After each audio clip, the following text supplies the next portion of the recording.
catch my breath. You're watching the main event. I'm your humble host, Stephen McCollum.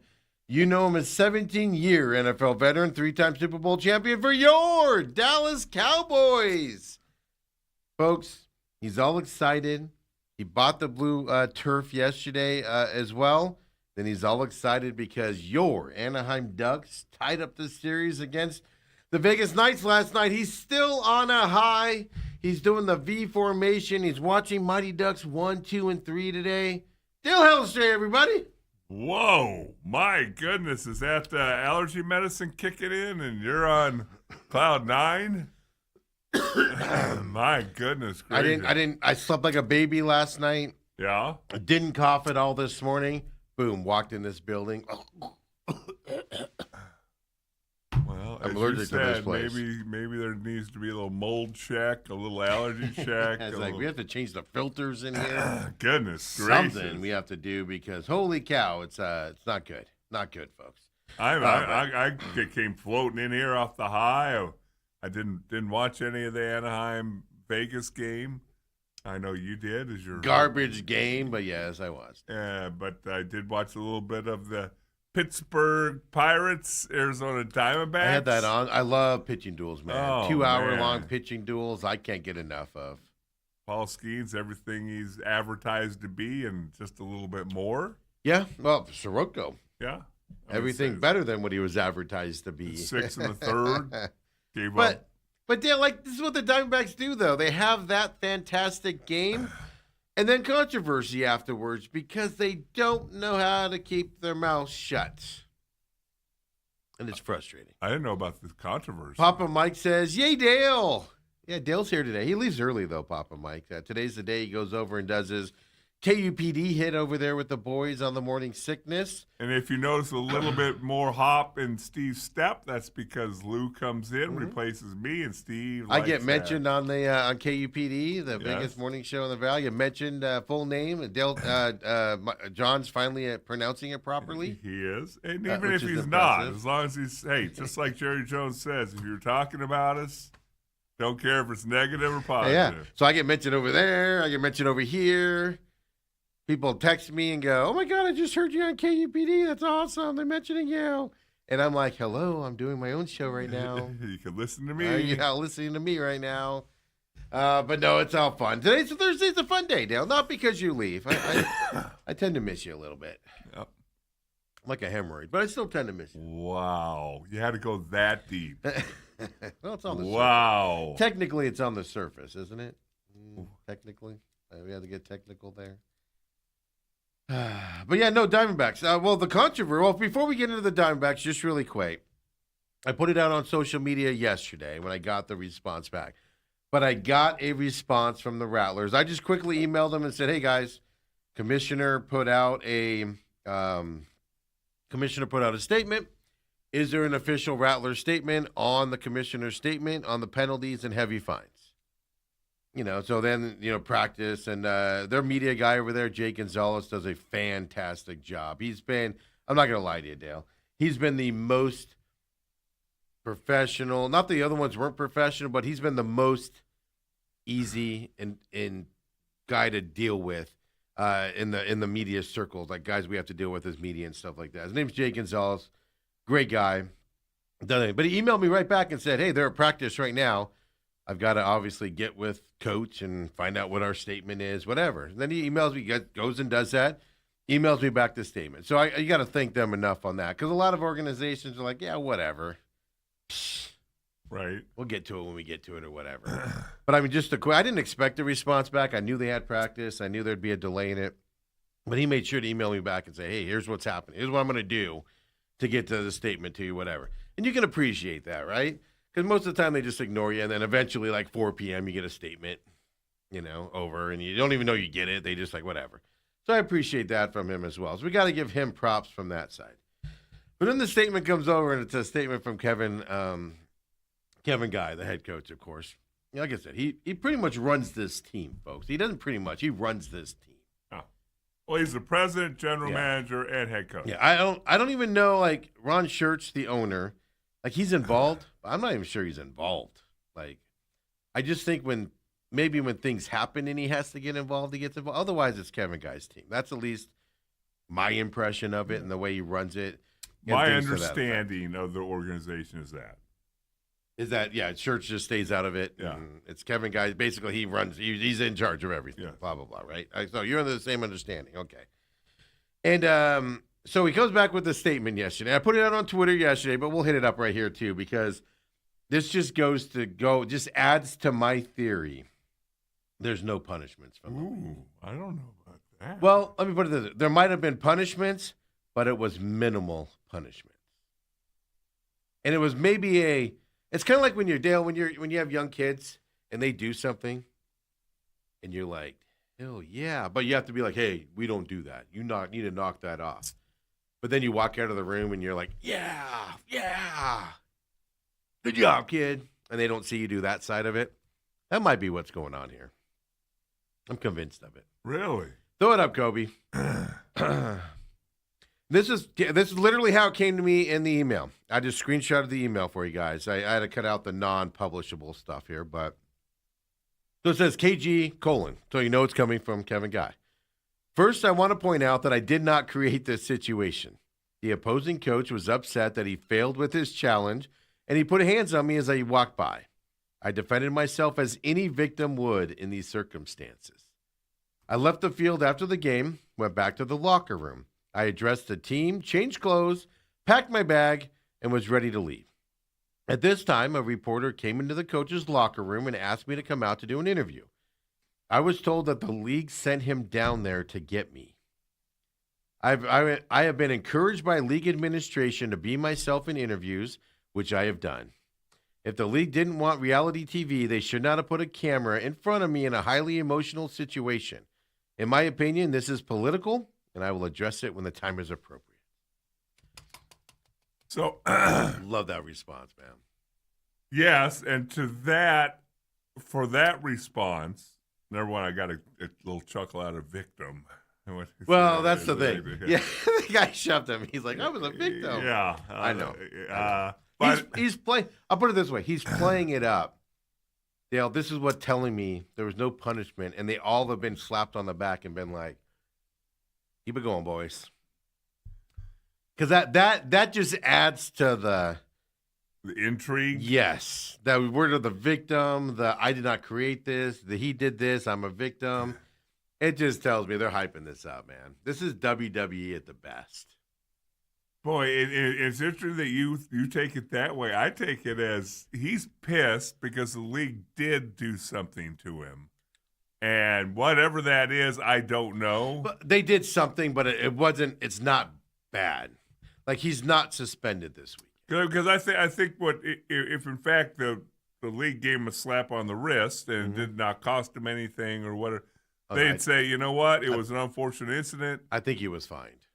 we unfortunate incident. You know, we need to act better on the sidelines as coaches and whatever. And the Rattlers are moving on. I think it was fined. But when he said, "I will address it at the appropriate time," yeah, but that was because if he's right, and that reporter walked into that locker room and said the league sent me down to you. Yeah. So he went out there to do that interview when he was.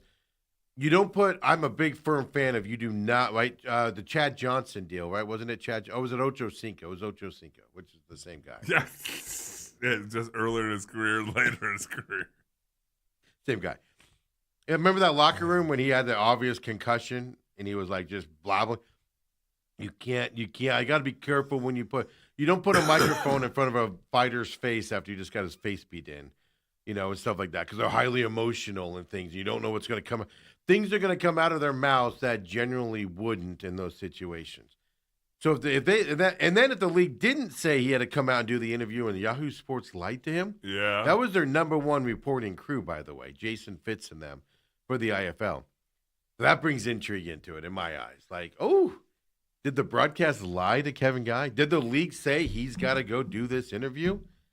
And then now he does that response, and now how do you punish a guy for doing that after you make him do it in a highly emotional situation?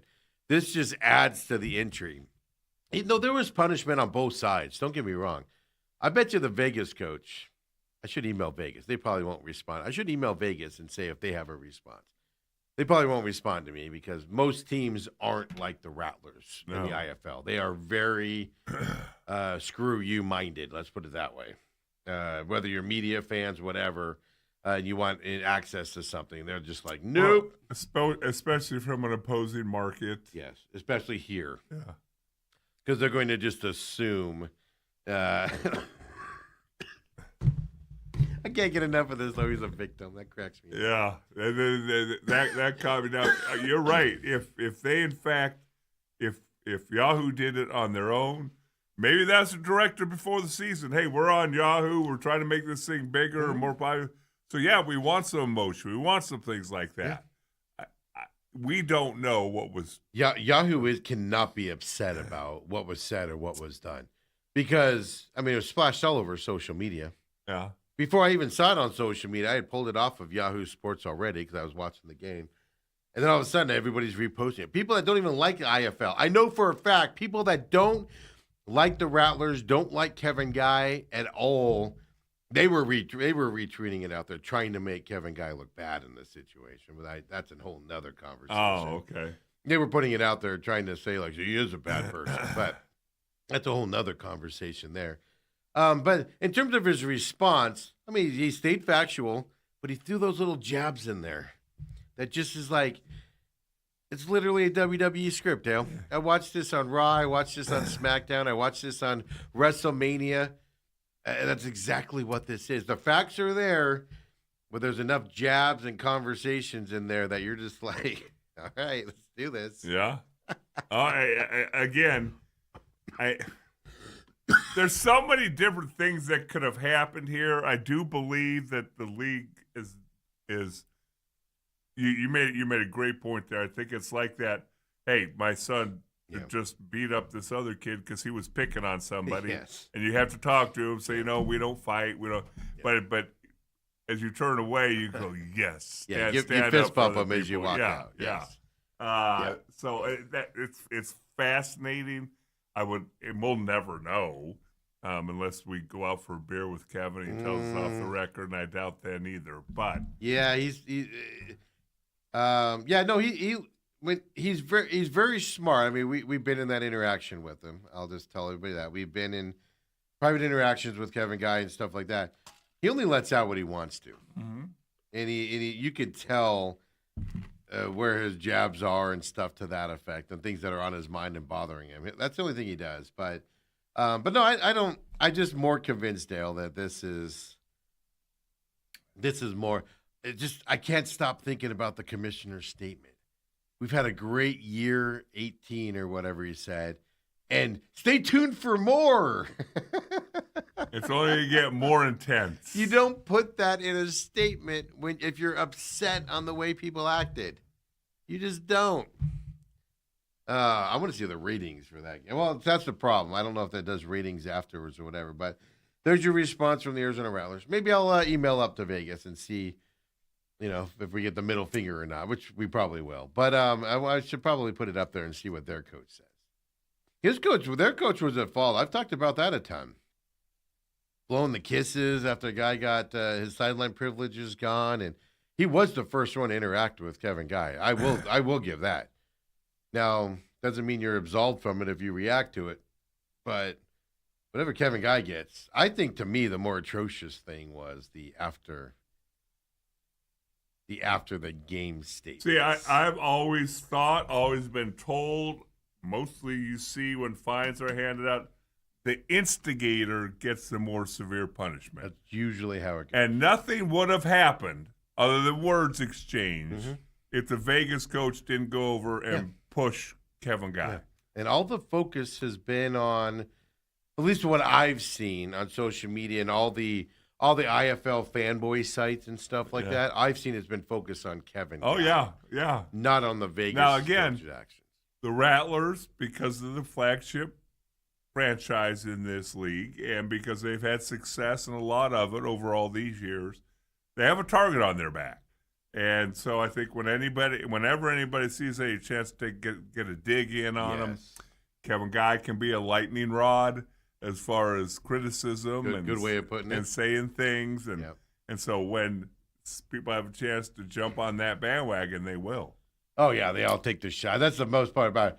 Man, he plays a heel in just amazing fashion, like better than professionals in WWE. I'd say, did he miss his calling? Could he be in the He could have been, WWE? man. He could have been a bad guy in WWE because he would just people would hate him, and yet still can't wait for him to And want to watch him. come out and watch him and Yeah. stuff like that. Because it is that's all I'm learning in this process, man. This is fun, and maybe the commissioner, like I said, I've questioned some of his moves for the league, and I understand. Maybe I wasn't clear yesterday, but I understand he's inhibited because the commissioner does what the owners want, and in a league like this, the owners are not all on the same page. No. Some owners don't want to spend any money; they just want to advertise whatever company they have, and that's why they own the team. Is to just advertise the company that they own. That's a way that they can advertise it. Some owners, like the Rattlers, want to win, and all they want to do is win. Some, have other motives and things to that effect. So it's very difficult for him to navigate that, I'm sure. I question more of like his media policies over the last few years. Creating their own site, it failed miserably last year behind a paywall, cost your fans. Now you're free with Yahoo Sports. They're saying they're getting record ratings and viewership. Okay, I'll have to believe it. For certain games and stuff like that. It's not the best watch on the planet. If I had to be, a lot of limitations, even though it's national broadcasters, there's a lot of limitations to the broadcast itself. Right. In some of the arenas they're playing in is what I'm more getting at. Yeah. Internet issues, Yeah. sound issues based Well, it's around probably the a little bit stadium. like when Arizona went and played San Diego and Mexico, there's no ABS system. Yeah, stuff like that. Yeah, So it's everybody blames the broadcast, but I know as somebody in this business, that's a stadium issue. Right. But everybody blames the broadcast and things to that effect, right? So I get that navigation, but maybe he's learned something here and he's embracing this a little bit because this could bring eyeballs at least for a couple weeks to both Vegas and the Rattlers, and then the rest of the league as well for him. By the way, I want to make this clear as well. They do not play the Vegas Nighthawks here in Arizona the rest of the year. Isn't that weird? There is, in May the 3rd, schedule, they're back in Vegas. because of what date? Oh, no, that's not – I'm sorry. Hold on. Yeah, that's not right. The schedule I'm looking at says May 3rd at Vegas Nighthawks. Oh, that was last weekend. Yeah. Today's the 7th. Dale, I need help, man. Do they play Vegas again? No, according to this schedule I'm looking at, I don't see him on it at all. That's odd because they're both on the same side of the bracket. Yeah, on the west side. Yeah. This can't be right. I'm looking at their website, by the way. Is this where we get critical of the IFL website? Yeah, now? every once in a while, that Rattler website's a little bit off. So they got Tucson this weekend in Glendale, 4:30 p.m. on Sunday. Then New Mexico, which is a terrible team, but that's the one in that IFL Cup back in New Jersey or wherever that is. Oh, okay. 10 a.m. on Monday the 18th, they play them. What? Yeah, I know. And then if they win that game, they play another game against the winner of the other two teams. And then they got the Wranglers back at home on the 30th, so that'll be the next home game for them. Then in June they go Fisher's Freight will be here, which they're one of the best teams in the league on the eastern side, top 3 probably in the eastern side, even though they have 2 losses. They play them on the 14th of June at Tucson Sugar Skulls on the 20th, and then New Mexico again on the 27th. Then they got San Diego on July 6th. That's a Monday at San Diego. Tucson at home and San Antonio on the road. You've missed your window here, IFL. Schedule a Vegas Nighthawks game. But they could be destined to meet in the playoffs. Yeah, that's what's. I could see that happening very easily. They're both pretty good football teams. But I wanted to let you guys know they did respond.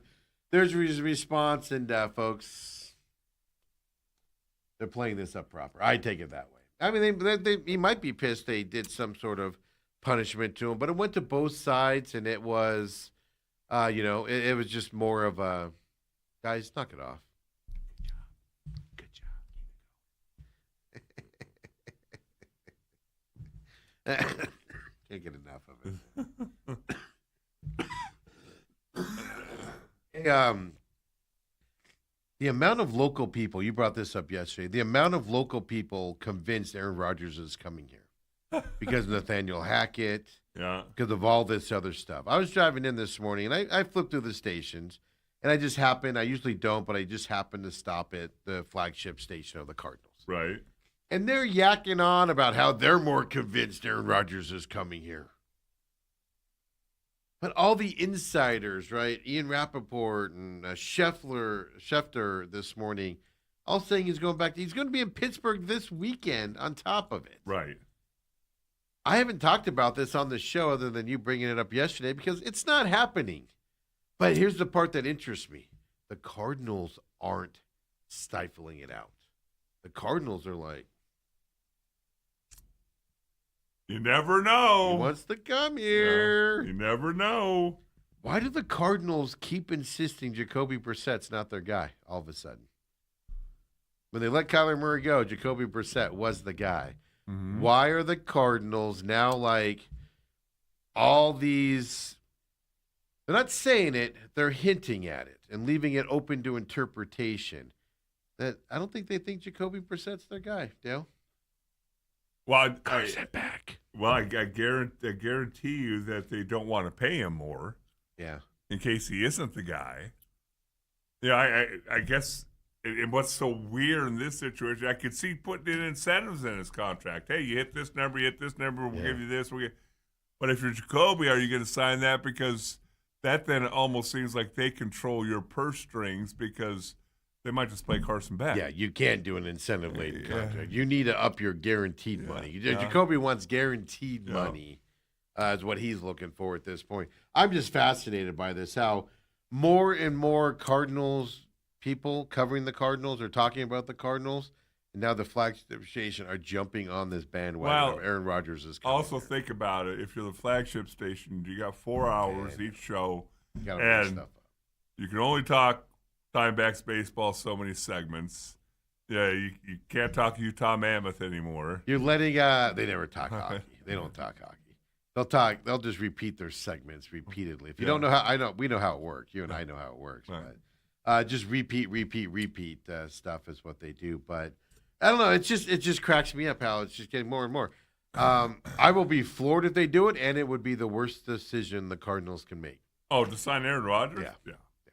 It's just Cardinals being Cardinals is what my response will be on that. Don't get me wrong. As a fan, I would love to have Aaron Rodgers on this team. It would make the season a lot more intriguing. That's for sure. Day by day. More fun. Every day, you never know what's coming up. A lot more fun of a season to sit in that stadium and watch them play. But you're just setting yourself back. You won't have any answers to anything moving forward. But here's what I was thinking about. If they do sign Aaron Rodgers, doesn't that change the attitude of the Cardinals don't want to win now? Well, obviously it changes that, number one. Number two, what it does probably allows you to win enough games to where you're going to be picking again in the mid-teens. That's my point. That's where you get ruined. Yeah. That's where you get ruined is you're winning for 1 year because you're only going to have them for a year. You win for 1 year. That actually sets you back on a rebuild. And not even necessarily win, but win more games, win 6, 7, 8 games instead of 2 or 3. Yeah. And again, everything on the surface, everything that you look at, and I haven't done this, all these other people have, $175 million in cap money next year, looking for a top draft pick. They took a flyer on a third-round pick this year. Yep. Everything's kind of setting up for next year. Yes. And then if you sign Aaron Rodgers, it's like, well, but again. You're throwing it all out the window. But then again, if you think about it, for 1 second, isn't that just like a Cardinal move to make? Yeah, no, that would be my response if they signed him. I'd be like, typical Cardinal. Yes. Just all these mix-mash messages and no plan. And yeah. It's just, whims. It's like they're in the checkout line and they're like, "Ooh, M&Ms," and they're grabbing them. Yeah. You mean Ooh, soda, I'm grabbing one. You mean you're like you and I? Yeah. Oh, the pretzels, I'm grabbing those too. I didn't come in for any of this garbage, but No. since I'm standing in line around it, ooh, this, I haven't eaten that since I was a kid. I'm going to have that bag. That feels like that's what the Cardinals would be doing in that instance. Like I said, but it is a mixed thing. I'm not going to be upset if they do it.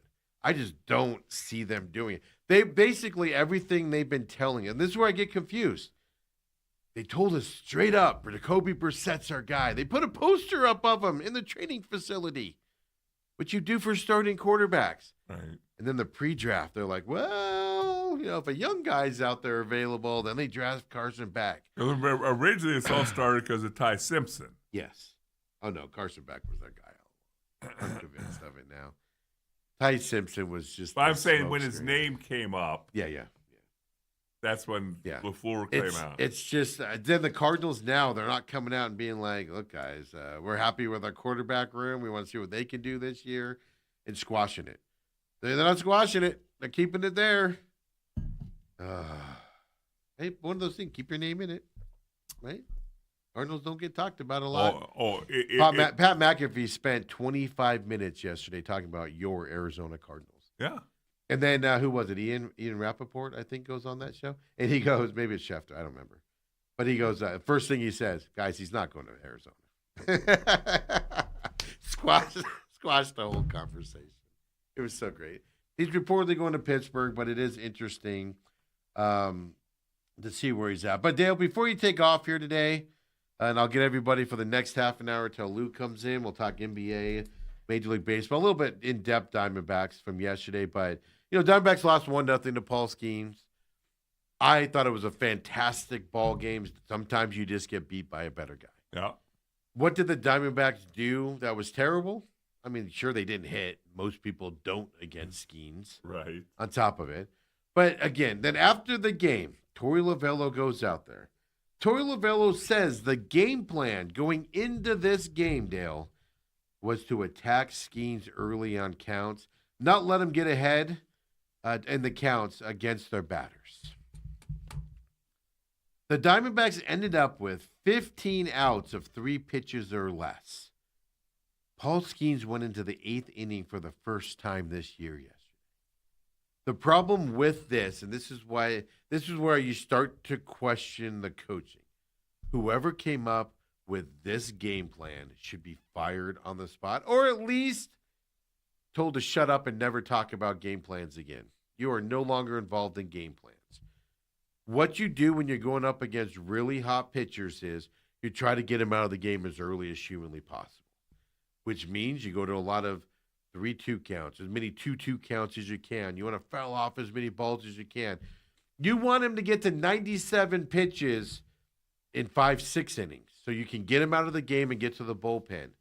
The Diamondbacks let Paul Skeens, one of, if not the best pitcher in baseball, one of the best pitchers in baseball, they let him get to 97 pitches in the 8th inning, folks, because 15 outs of 3 pitches or less. I've not been around baseball my whole life. I've never spent a ton of time around baseball in terms of these guys. Basically what I'm saying is everybody involved in the Diamondbacks knows more about baseball than I know about anything else in my life. These guys are skilled. And somebody actually said, hey, you know what we should do? Swing at the first pitches. Let's let him go long in the game. Let's not make his pitch count go up. Let's do that. That's the genius thing to do. And everybody, and all the smart people went, hey, let's try that. It baffles me, Dale. It makes no sense at all. Well, it does if they hit the first pitches. Great. Did they? Well, not last night. They didn't. You usually don't with Paul Skeens. Well, do you hit the 4th pitch? I don't know. You got to get to it first. Got to get to it first, Dale. I know when you don't hit the first pitch. Stat for you here on the main event. You'll only hear these stats here. You never hit the 4th pitch if it doesn't get thrown. I don't think it's happened once, Dale. Kind of like 90% of the putts that don't get there don't go Maybe in. it's happened a couple times. Maybe a couple times the fourth pitch has been hit when it hasn't been thrown. Brother. Hey. It drives me nuts. They ran into a all-time pitcher pitching at his A game. They got to him earlier this year when he didn't have his A game. I think you tip your cap to Paul Skeens and you move on today. I don't disagree, but it just goes more to my point of the Diamondbacks just can't get out of their own way. Like I talk about this with the injuries, Dale.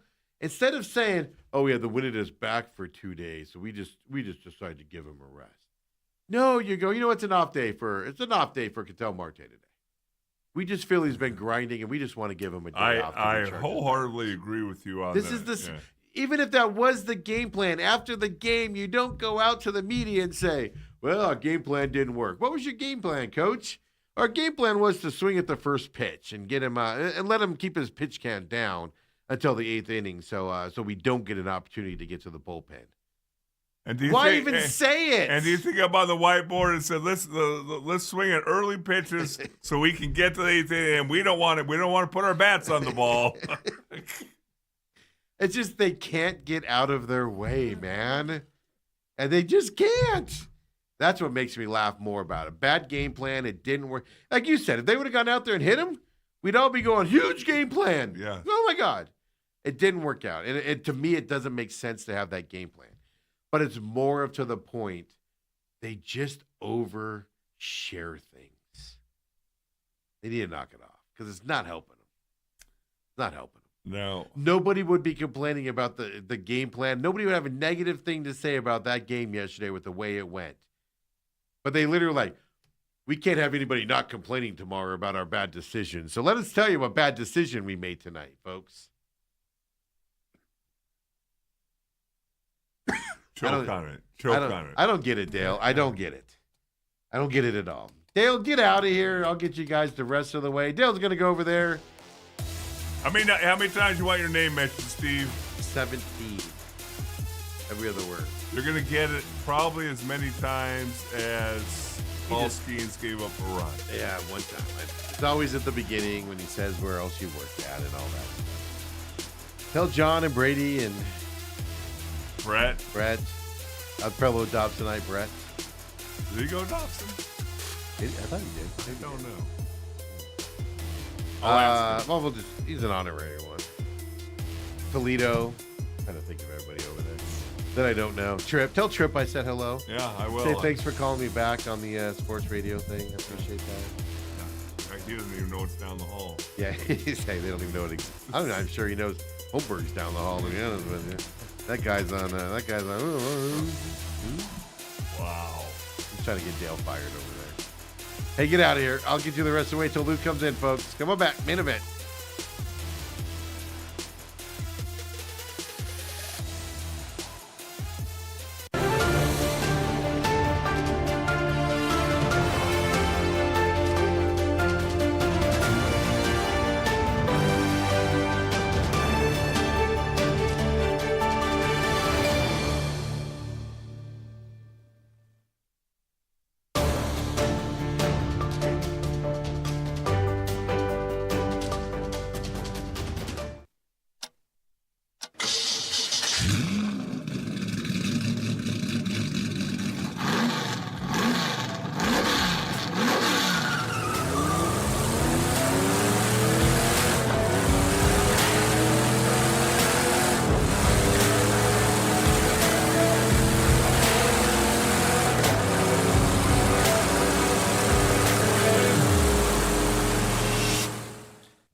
And we're back here, main event. Of course, Uncle Lou comes in here in just a little bit, top of the hour. Talk NHL playoffs. There's some good battles going on. Told you Anaheim Ducks beat the Knights last night. Knights had like unbelievable penalty minutes right off the bat on the start of that game. Just felt like a weird game for them last night for the Knights and Anaheim Ducks. We'll get you updated on that here in just a little bit. Excuse me for a second here, folks. Throat lozenge time as well. Again, I think I'm allergic to this place as I drop them on the floor. But we were talking Diamondbacks with their strategy that went a little bit awry. There with the you wanted to throw early pitches and 15 batters, three balls or less, and they were out of the inning. He went at Paul Skeens 97 pitches before he left that game. That just seems counterintuitive to me. But like again, my bigger problem is they say a lot of stuff that they can phrase things better and not be put into kind of this negative light after what I thought was just a fantastic game last night. Sometimes you're going to lose 1-0 to one of the best pitchers in baseball, and things to that. The focus should be on Soroka last night. He dueled Paul Skeens for, what was that, 6 1/3 innings? Yep, 6 1/3 innings. Did it give up some big hits there at the beginning? Diamondbacks defense got him out of that first inning as well. Now that run ended up costing, them the game ultimately. The one run he did give up there, but the defense stepped up. Alek Thomas.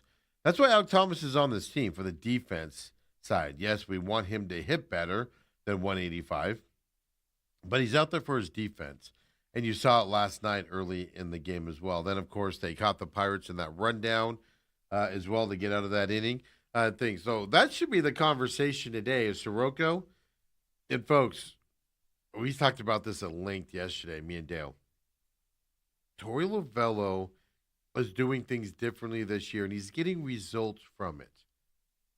Bringing all 5 pitchers in, all 5 starting pitchers, challenging them face-to-face with them all in the same room. 2 outings now. Erod and now Soroka looking like back into regular form again. You don't know if it had anything to do with it. You don't know any of that stuff. All I know is he had the meeting, and they're having great success. It's a fantastic look, at least, right, going into this, coming up as well. So the day game today, 12:40 p.m., Zach Gallen's back on the mound for your Arizona Diamondbacks today. He is pitching against, I believe, Keller. Let me look this up. Mitch Keller against Zach Gallen today. Don't forget, if you haven't bought tickets yet and you want to go, blow out of work early, Diamondbacks have $20 tickets. This is the game where they're selling them, where Vargas had that. Well, he ended up having a 27-game hit streak, but they did it when he had $20 tickets today as well for the game if you're interested in going down there. 12:40 first pitch for the Diamondbacks and Zach Gallen coming up later on today as well. Let's throw up the, excuse me here for a second, folks, with my, I don't know what is happening right now. I'm falling apart a little bit at a time. Let's throw up the NBA playoff bracket here as well. Get you updated on what happened there last night. Well, Lakers play tonight. Lakers Thunders tonight. Do the Lakers, are they going to improve tonight against the Thunder? And they're going to get a win? I highly doubt it. But if you're interested, you can pay attention to that tonight as well. Then on Friday, I believe it is, Spurs Timberwolves. Spurs came back and dominated that game yesterday. Timberwolves won their first game. I think the Spurs are pretty much going to dominate from here on out. I'm not going to say the Timberwolves aren't going to win another game, but I think if they do, it'll be when the Spurs are up 3-1 here coming up. I know they go back to Minnesota, but the Spurs, I think, I use the term woke up last night as well. They play Friday night coming up here for their game 3 there in Minnesota. Then the Pistons Cavaliers are tonight as well. Detroit leads that series 1-0. I do think Pistons are going to kind of run away with this series. Cavaliers will win 1, maybe 2 at some point in this series, but I do think the Pistons at home do get the win tonight as well. James Harden and his turnovers. I think the Cavaliers on offense are missing something to put them over the top. What it is, I don't know. It just feels like they're off a little bit. And so I think the Pistons win tonight to take a 2-0 lead. We'll have to watch that as that goes on. Then, of course, Friday night, Knicks 76ers here coming up. Knicks have a 2-0 lead. Joel Embiid missed the game last night. It's ironic. I said yesterday in the beginning of this series, I think Joel Embiid comes back to earth in this series. You know, he played unbelievable against the Celtics when he came back. Literally 2 hours later, 76ers announced Joel Embiid is out of the game because of injuries. That's the Joel Embiid we all know and love. Well, Knicks won that. Knicks, that's the other side of it. Pistons have to get through the Cavaliers fairly quickly because I believe the Knicks, if they don't sweep the 76ers, I think the Knicks are going to win this series in 5. If it goes 6, I'll be surprised. You know, I just think this is a monumental matchup, and if Joel Embiid cannot play to his high standards, I think that's a matchup problem for your New York Knicks. So Thunder tonight, question is, how do they play? How do they wake up? Do the Lakers wake up at all? Do they go 3 for 16 from the field again? Austin Reeves, for instance, and things to that fall. Now that Dale's gone, I can go through some comments here. Don't forget, text us 623-252-6670. Hit us up on X as well, at TME Sports Show. You can hit us up there with your comments any time of the day. Just hit us up, folks. Then, of course, on YouTube, TME Media AZ with the comment section there as well. Robert said earlier in the show, he said Paul Herman. I'm thinking you mean Paul Heyman from WWE. Does he introduce Coach Guy at the next Rattlers game? That would be amazing. I do a pretty good Paul Heyman impression. I look like him. Got to grow out my hair a little bit. But I can do that too. The great Kevin Guy. Be fantastic there as well. And my Papa Mike says, is the interview after the game available for all to see? Absolutely. It's on Twitter. Papa Mike, I tell you what, if I don't get to it during the show, during one of the breaks after the show, I'll send it to you on social media as well for you to see it. So you'll be able to see what we're talking about after the game. It's fantastic, man. Papa Mike also says, now that Dale's gone, I can say this. Good point, Dale. They're only willing several more games to drop about 18 first-round picks. Talking about Aaron Rodgers if he was to sign with the Cardinals. I'm amazed at the amount of local people around the Cardinals that are on board with this and just kind of hyping it up a little bit and things. You know, like I said, national guys are saying it ain't happening. He's due in Pittsburgh for the next 2 days. He's expected to be in Pittsburgh talking to them and things to that effect as well, is what they're talking about there. Robert does say, problem is Skeens pounds the zone. Swinging early is not a D-backs thing, so they changed it up. I need to lay down now. Can't believe I agreed with Lovello. No, I get it. Don't get me wrong here. Paul Skeens does 2 things really well. Paul Skeens throws the ball over the plate in what should be hittable pitches over the plate. 100% correct, Robert. But nobody hits them. You whiff on them. Then Paul Skeens also does the other thing well, where he throws it 8 feet outside of the plate and people still swing at it because it's over the plate until the last second, and then it's 3 feet away from the plate, and you're swinging at it. See Jose Altuve, for instance. That was Ohtani, but same type of ball movement. It's just, you agree with Lovello. I don't agree with Lovello. To me, I'd rather see if you can extend some of these bats going forward. And especially since the Diamondbacks don't swing early all the time. You're changing it up to a spot I'm just not comfortable with. But anyway, that's Robert. Robert disagrees with me. Robert, I'm mad at you now. I'm right. You're wrong. Just kidding. But you do have a point there. Skeens does throw strikes. The problem is you can't hit him when he's on and on and on. Mike says, hey, are we all going over to KUPD now? Well, you can if you want, but I'd recommend you stay here. You can catch their podcast later on as well.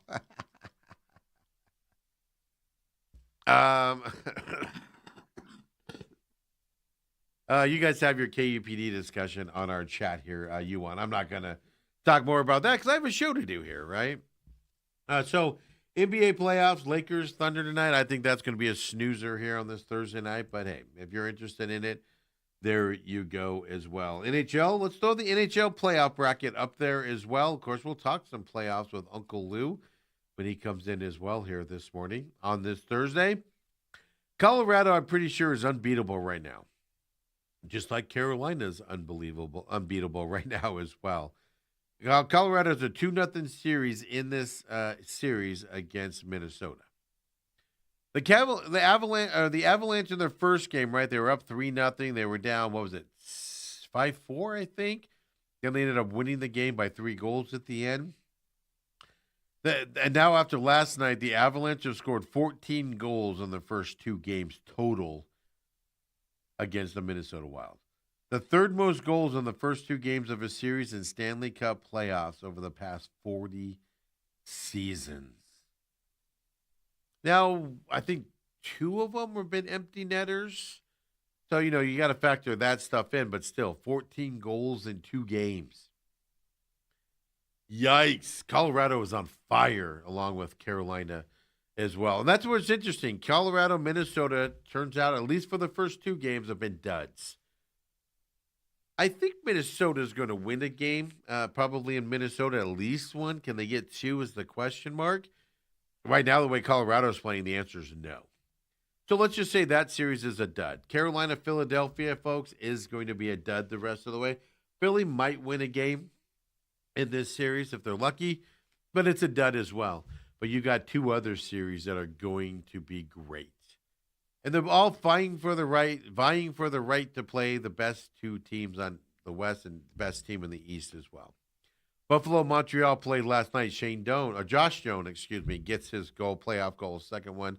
I believe it's his second playoff goal ever this season. He had one in the first round as well. Gets the goal last night. Buffalo's up 1-0 over Montreal. I do like Buffalo in this series, but Montreal is going to make a game of it. That was a hard-fought game last night and fun to watch. Then you got the Knights and the Ducks, but now 1-1. Knights came out, man, had tons of penalty minutes right off the bat. It was unbelievable.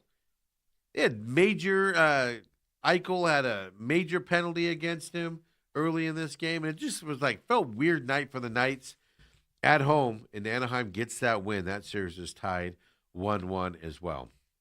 So you got 2 series that are going to be kind of blowout duds, in my opinion.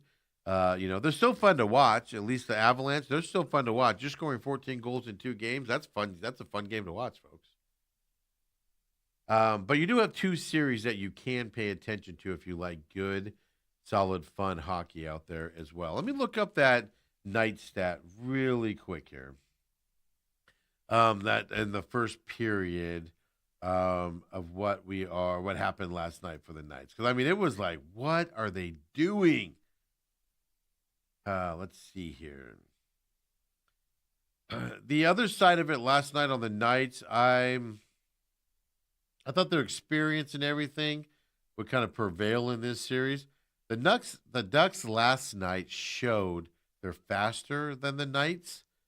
And if that continues to be the case, the Knights are in a lot of trouble coming up as well in this series. So there's a chance the Anaheim Ducks could win this series, at least the way they played game 2 as well. So interesting enough, a lot of flopping happening with the Ducks too. I don't like that side of it. But I'm looking up that stat here really quick. It was a 3-1 Ducks victory last night as well. And like I said, wasn't even close. The Knights, they were off from the beginning. I'm looking for the penalty things here is what I'm looking at. Let me find it. I guess it doesn't matter after all. I should have had it available. But it just started off bad for the Knights. 3-1 ended up the score. Knights were never in it. You just felt it bad. The Ducks looked younger. The Ducks looked faster. The Ducks looked more polished. So the Knights kind of looked like their feet were in cement compared to the other side. Double minor on Eichel there in the first. So 8 penalty minutes on the Golden Knights in the opening 5 minutes and 33 seconds of the game last night. That's how they started it. 8 penalty minutes in the opening 5 minutes and 33 seconds, folks. Do the math. More penalty minutes than time gone off in the game last night. Whew. I'm liking, after game 2, I'm liking Anaheim's chances in this series. I think it's going to be a hard-fought series still. I definitely don't think it's going to be, Ducks in 4 or Ducks in 5, excuse me, or anything to that effect. Um, but be interesting to see how that series goes. And I guess I want the best team to win. I do hate the Ducks orange though now with the white and the bright orange. I don't like those uniforms. I'm not a big orange fans for those of you that have been around time and have heard me talk about that. Not at all. Other news out there as we wrap up this first hour on the program, and then of course Uncle Lou's going to come in today as well. Robert says I kind of agree with Skeens or with Lavello, excuse me, on the Skeens strategy. I mean, I'm not. Don't get me wrong. It makes sense. Hey, this guy throws the ball over the plate. Go hit it early. Let's jump on him into early. Let's get him out of the game because we're going to jump on him early. It's just how many people have executed that and gotten success in it. That's my problem with it. And if you aren't a first ball hitter, it's kind of hard to jumble into that spot, isn't it? To change up your batting platform and stuff like that. Robert says Skeens' ERA against the D-backs in 3 prior starts was 1. I knew it was low, but I didn't realize it was 1 as well, right? That's what you're looking at. So, I mean, yeah, try anything. Throw the mud at the wall, I guess. See what sticks. Look, they just faced the best pitcher in baseball. Like I said, my complaint is, why even bring up what the game plan was after the game? You're opening yourself up. Hey, everybody was happy with the way Sirocco pitched. Everybody was happy with the defense last night. And everybody just goes, tip your cap to Paul Skeens.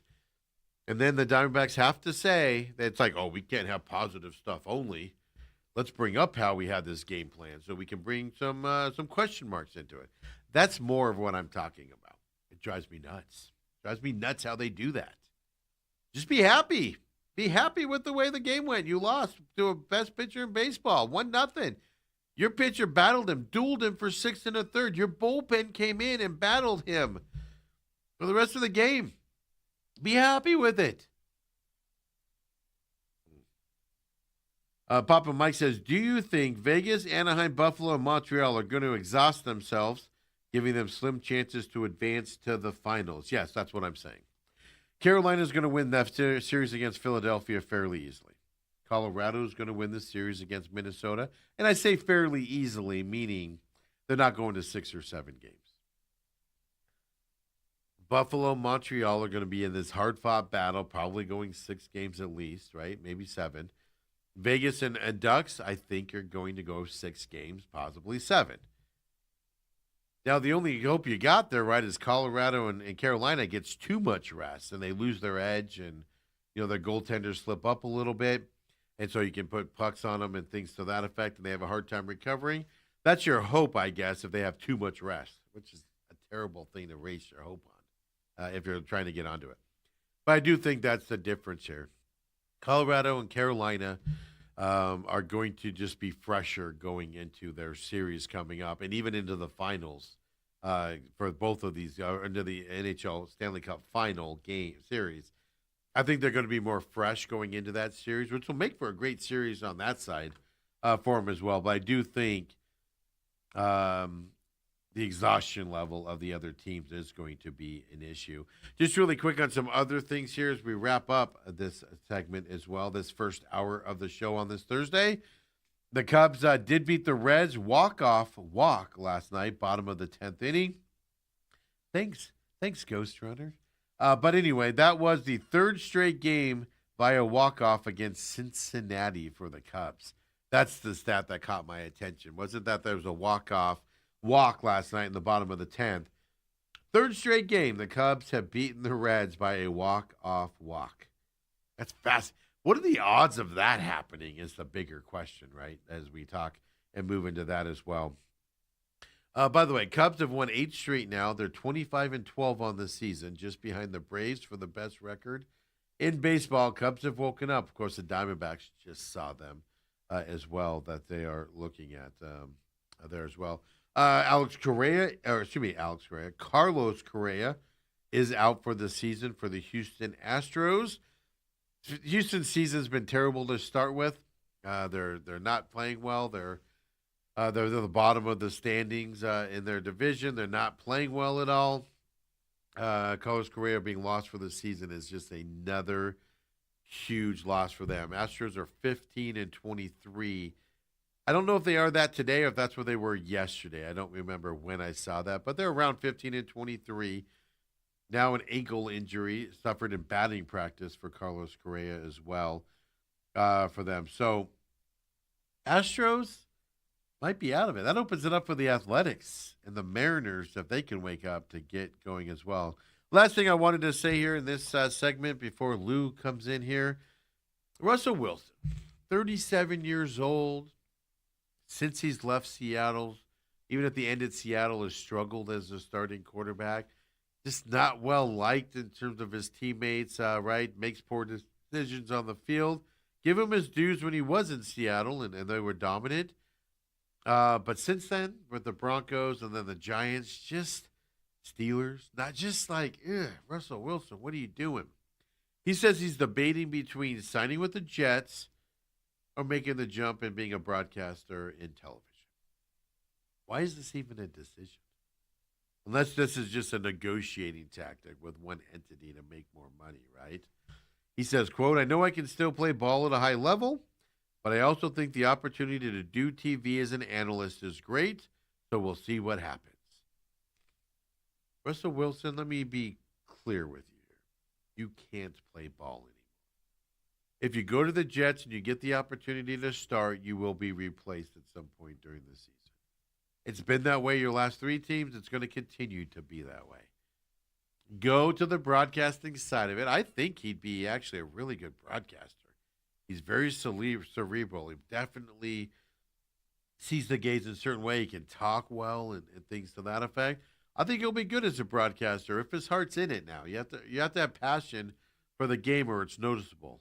So I'll just like to say, Russell Wilson, unless this is a negotiating toy to try to get more money on the TV side, go TV, buddy. You need to do it. It'll be better for you moving forward. And quite frankly, we don't have to watch you get benched again. I don't want to keep seeing that as well. So when we come back, second hour Thursday means Uncle Lou's joining us. Of course, Beeson, contributor, Gamblu.com. UFC, big numbered fight this week from New Jersey. Got a Garden State. Why they call it that, I don't know. I've never seen it called. Luke says it's the fruit garden. Come on back, folks. Second hour main event coming up next.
Second hour main event. Uncle Lou is here as well. Of course, catch him, Beeson contributor, Beeson.com and Beeson Live. Of course, also Gamblu.com is where you can find him. Follow him on Twitter at Gamblu as well. We were just talking baseball, and he's lamenting his baseball picks aren't very good. Uncle Lou, with that being said, how you doing, man? I'm doing great. There's a lot going on. I'm tickled to be here. it's important to value present time. You know, a lot of us look ahead and a lot of us are looking what happened. But boy, I love coming in and doing this. I'm having a different hockey season than I did a year ago, so that contributes a little bit to the overall tone. But I love what I do. I'm happy to be here. There's too many fortunate things going on for us to be able to devote time to gambling, which is really what we're doing, sports and gambling. We have to consider ourselves lucky because it's not that for everyone, and it's not something everybody gets to do. So I'm tickled to be here. We have 3 or 4 things, sports and levels to talk about, and that's not even including the NBA because I'm unable to talk about that. So. Yeah, you're not even. So you don't even talk to your NBA guys like on VSiN, or your NBA counterparts and just get some numbers on it. You just don't even care about NBA. I do. 82 games ago when I took Oklahoma City to win the West. Yeah. And that was at plus the start money. Of the season. At plus money, and they were all saying it was a mowdown. Well, I don't think it's going to be any mowdown. I don't know who they could play, but if we get there, then I'm good. But after that, win the West, meaning they have to make the final, the championship. They have to go to the championship game. Yeah. Right now they're playing the Lakers, and then they'll play the winner of the Spurs Timberwolves, which are 1-1 tied right now from that side. So you got a good chance.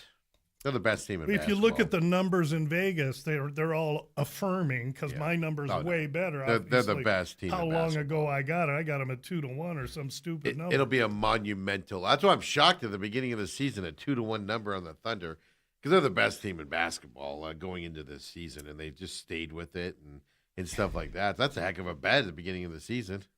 It wasn't Uncle Louis. I'm a smart guy. It was the guys at it was Humans, basically. My buddy Humans works basketball, and I don't have to go any further than him. Sometimes a guy named Dr. Bob that's on Gil Alexander's show, I'll listen to him because he's analytical, but he's been in analytics so long that his experience now folds into the soup. And what I do, one avenue, one specialty. I'm a trend guy. I'm a situational handicapper. I'm analytics guy. Any one of those can be decent, but you better have a mix of all if you're going to be really good, kind of like fighting, Steve. Absolutely, exactly, right? Hey, Lou, tell everybody where they can find you. Now, we have a big numbered event this week in New Jersey. Some would say that's a foreign land out there. Well, not only is it a foreign land, I mean, the good news, everything's EST. So if weigh-ins are 6 a.m. tomorrow, About Business comes out early. Everything works well that way. It's a huge fight card, a lot of known names in Newark. And so really the New York and the New Jersey fight commissions can be very eyebrow-raising. I'll look really hard at some of these matchups and some of the points. This is like in the last year or so, points on fights have come up, and at first I was really wary about them, but now I've come to really rely on them and like them. They're totally underutilized, and if you follow me in the UFC, you'll understand how I use them, and sometimes I do really, really well with them.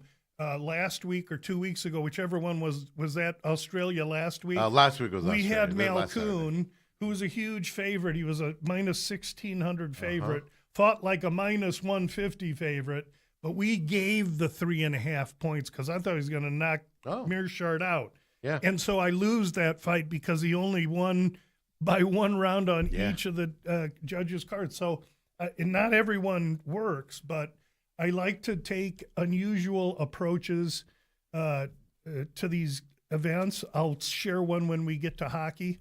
As far as what I do, I'm Gamblu.com. My name is Lou Finicaro. I've been doing this all my life. I recently had a guy in Cincinnati that's doing a newspaper or a very in-depth article on Omaha, Nebraska gambling. I'm from Omaha. And he called me to ask me some insights about it. I wish I knew more. As a 67-year-old guy, my history goes pretty deep.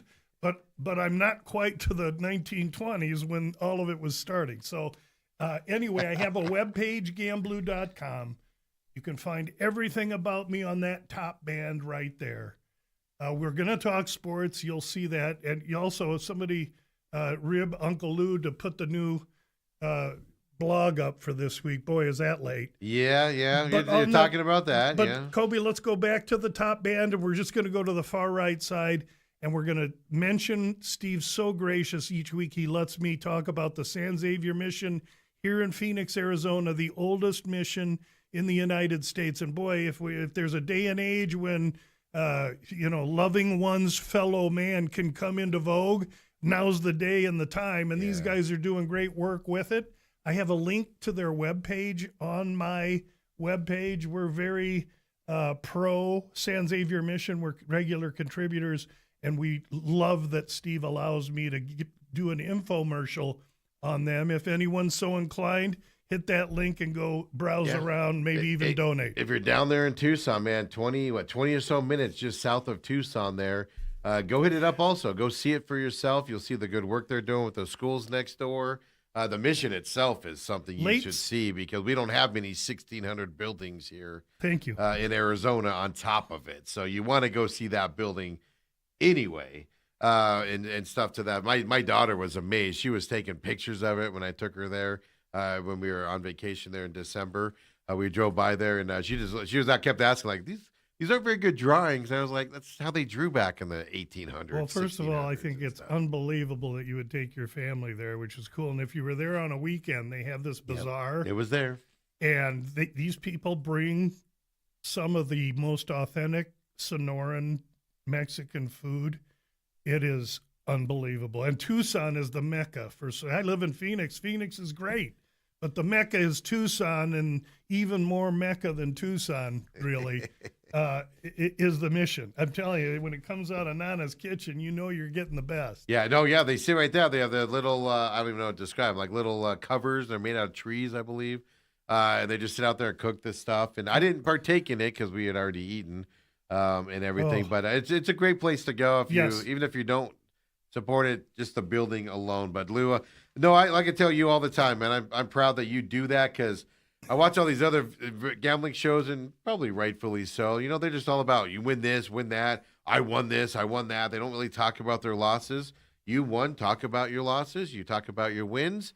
Not so much your wins as you do your losses. And then, of course, supporting the good causes out there. And then, like you said, in today's day and age, man, if there's a time that you're able to do it, now's the time to support some other causes out there with everything happening in the world. But don't forget about your website there. You got the sneak peek that is out for this week. About Business will come out after weigh-ins coming up as well. I never mention the podcast. I always forget. And you always remind me. But I do. Almost like I'm a professional, Lou. A couple podcasts a week devoted to UFC. And really, it isn't about UFC news or gossip or projection. Here's who I think this guy should fight. No, we clean all that out. And my podcasts are 8-9 minutes. And the sneak peek tells you what the lines opened at for this week and where they've changed on a Sunday, Monday when you have the whole week ahead of you. And then on Friday, after the weigh-ins, you get the final results, my final picks on the About Business podcast, which last week went 0 for 4, by the way. Not afraid to say it. It's been a tough start to the year, but I have a couple future bets in my pocket. I'm going to have a good week this week, and we're just going to have to, as Parcells said, you are what your record says you are. And so we're going to have to clean up UFC a little bit. Meanwhile, in hockey. Let's get into it. Let's talk hockey. Yeah, hockey's been really good. I don't want to be too, while I want to talk my way into profits on the UFC, I don't want to talk about hockey because I don't want to change anything that's going on right now. Mostly, however, my numbers and models are simple. I do the same thing across all sports. I look at a team. I track their early opening number. I watch what the market does to those numbers. And if I can find an opportunity to take a team I think might be live for whatever reason, and they opened at one number, say plus 110, but now at the end of the week, they're plus 122, Well, what happened during the week that gave me $12 extra on this guy? These guys didn't inject anything into their veins. What happened? Well, the market moved the number, and I'm not afraid to put my opinion against the market. Last week didn't work, and this week we'll see how it works. But that's really what I try and do is find opportunity. And in hockey, they're betting home teams. And they're drunk with home teams. And if we want to talk, I think it's gotten worse, hasn't it? Last week you mentioned that, and I was shocked at that number. And then I was just paying attention to some stuff on my own while watching these games, and I think people are like doubling down on home teams, which seems a little shocking to me. especially when you get a Colorado or one of those monsters at home, they just think it's free money, and the numbers go. That's the thing. The pretty numbers are aggressive, huge. and I track them, and all I do then. I don't think, okay? Because if I think that Anaheim can go in for Game 2 and beat Las Vegas like they did last night, I won't bet it. They're plus 145. Everybody's on Vegas. There's no reason to bet Anaheim. What do? We bet Anaheim because they opened at 132. They close at 145. So I'm getting 15 cents just by waiting close to puck drop, and I'm getting price advantage on a team that the line makers, when they gave the original number here, they know what I know. They know way more than I know, but they know they're going to get pounded on the home team. Yet they didn't set their price enough. The market still went beyond. Good. That allows for me to just go oppo. And it isn't rocket science. It's a little bit of time and effort to track where those numbers are going. And so Montreal was a release last night. Didn't work. Lose one. Okay, they're an underdog. Next one, Anaheim, they're a dog, but they win. So we go 1-1, but instead of football, where we pay the 10 cents at plus 145, we pick up 45, say half a unit just by splitting. I'll do that every single day. Absolutely. Yeah, it's how you win, right? Nobody's going to know that you're split at the end when you're counting your money. So anyway, what I wanted to talk about is our favorites, home teams, et cetera. Yep. So favorites, 30-22. And so they're ahead a little bit, but home teams, okay, 27-25. And I want to make that note because my record currently 27-20. I have not bet a home team.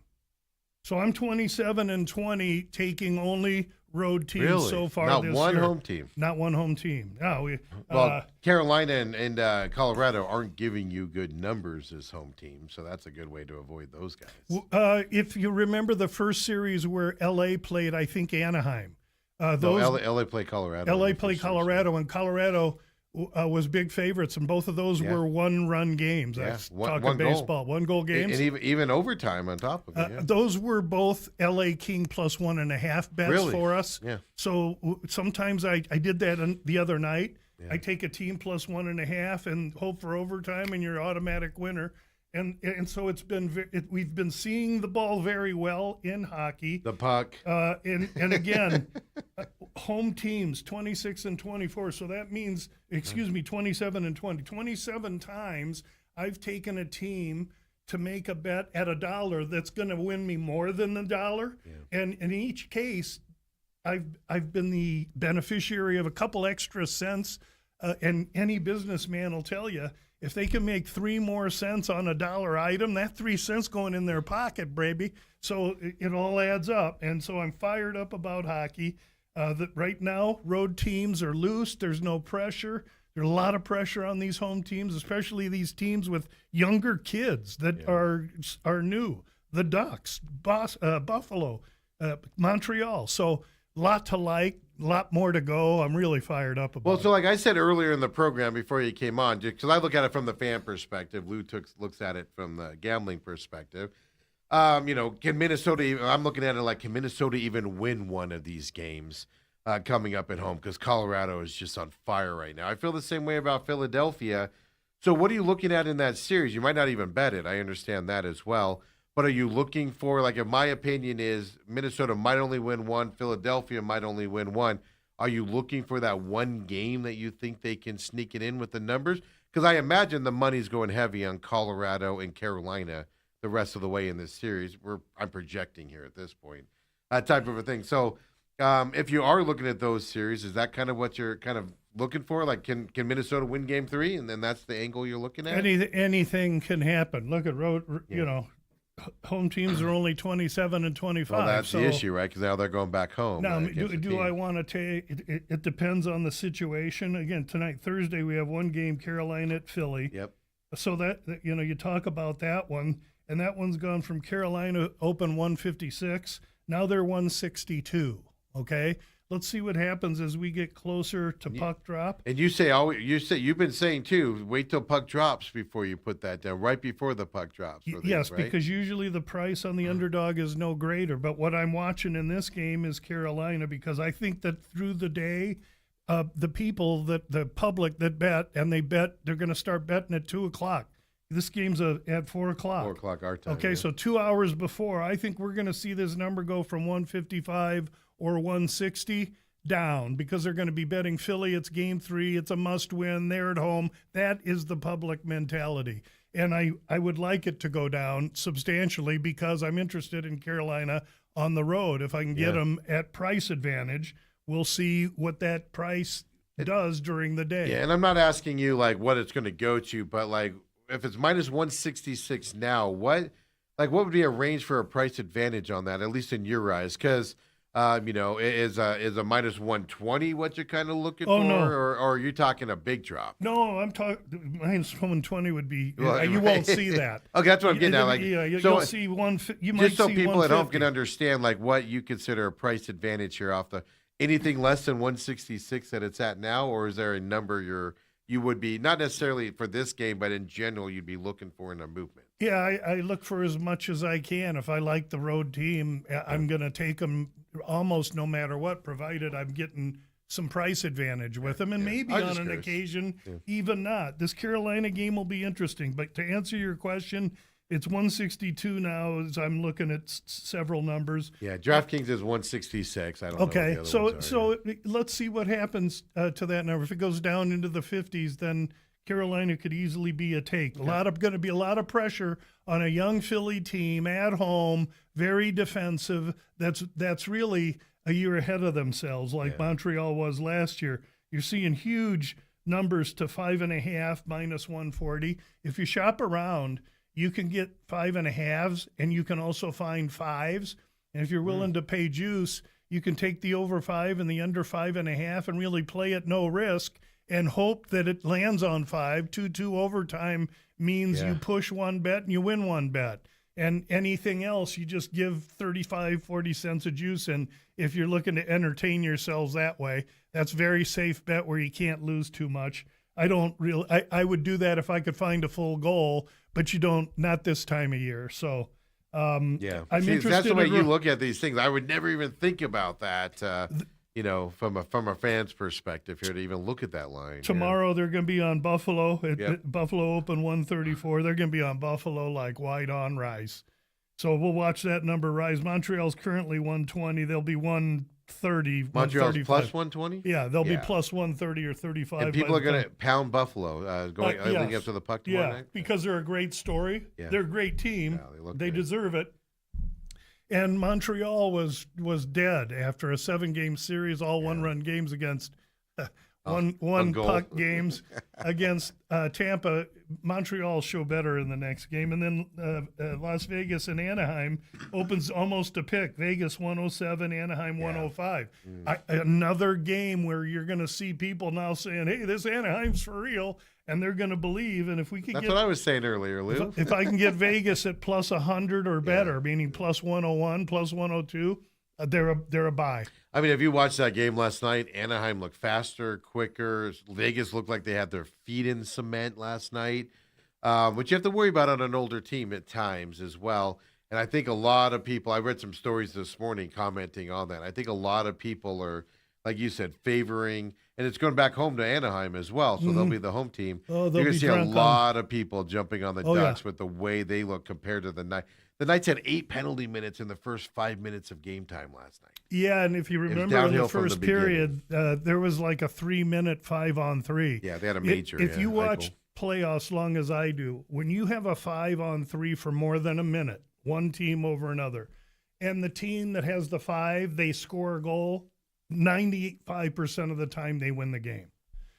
Also, in that same situation, if it's Really? if it's 5-on-3 and the team that's 5 doesn't score, in my estimation, 85% of the time they don't go on to win. Yeah. 5-on-3 is that important. And last night, Anaheim in that first period had 3 minutes of 5-on-3, and all they did was pass around, look cute. Man, there is such a lack of two things in the NHL. Number one, put the dadgum puck on the net and create the hysteria. That's number one. Number two is, if you're looking to score on these goalies this time of year playing passion hockey, and you're not aiming for his ear or his chin, you ain't going. It ain't going to go in. You're aiming here, and if you're not aiming over shoulders and ears, it's simply going to be stopped. These guys are too good. And you see the goals that are going in that are impressive are hitting the top of the net. It's simple that. Off the posts, right? As close Lot as of you can be post to being stuff. out there. I hear that ding, and then it goes in. But that's the thing about Anaheim that did strike me, that does worry me about them in terms of that, is they refused to put the puck on the goal. Game one, they had a wide open net, and the guy decided to pass it instead of shooting it. Last night, even though they won that game, there were multiple instances where it's like, put it on the goaltender, play the rebound, and they refused to do it. I think that's the biggest flaw with them that could come back and bite them pretty quickly. They're really fast. They're really skilled. I was shocked at how fast they Quenneville were. at coach. That's a team we're going to hear so much about in the future. Right now, they're just packing this experience in. And I think this coach is having a marvelously fun time with these groups, because now these kids believe. But eventually you're going to need some experience and some guile, and that's what's coming to town this week. And Game 3 is going to be a nice setup for Vegas, I'm just saying. Yeah, well, Vegas ain't going to play like they played last night. Vegas, that's the problem I have with Vegas, too. Is with their age and their experience and whatever, they have games like they had last night where they look like they're not there to play. And they just look like they're just, let's survive this game. Whatever happens, happens. Let's survive. That worries me about Vegas as well. But I was kind of joking around earlier that Buffalo, Montreal are basically going to battle it out for 6-7 games for the right to, play Carolina and get smothered by them. And same thing with the Knights in Anaheim. The winner of this series is going to face Colorado. And it just, they have the right to just face the two best teams out there. And good luck to you. No, that's what it looks like. But I believe that either Buffalo or Montreal can stack up to. I think Buffalo definitely can. The Canes.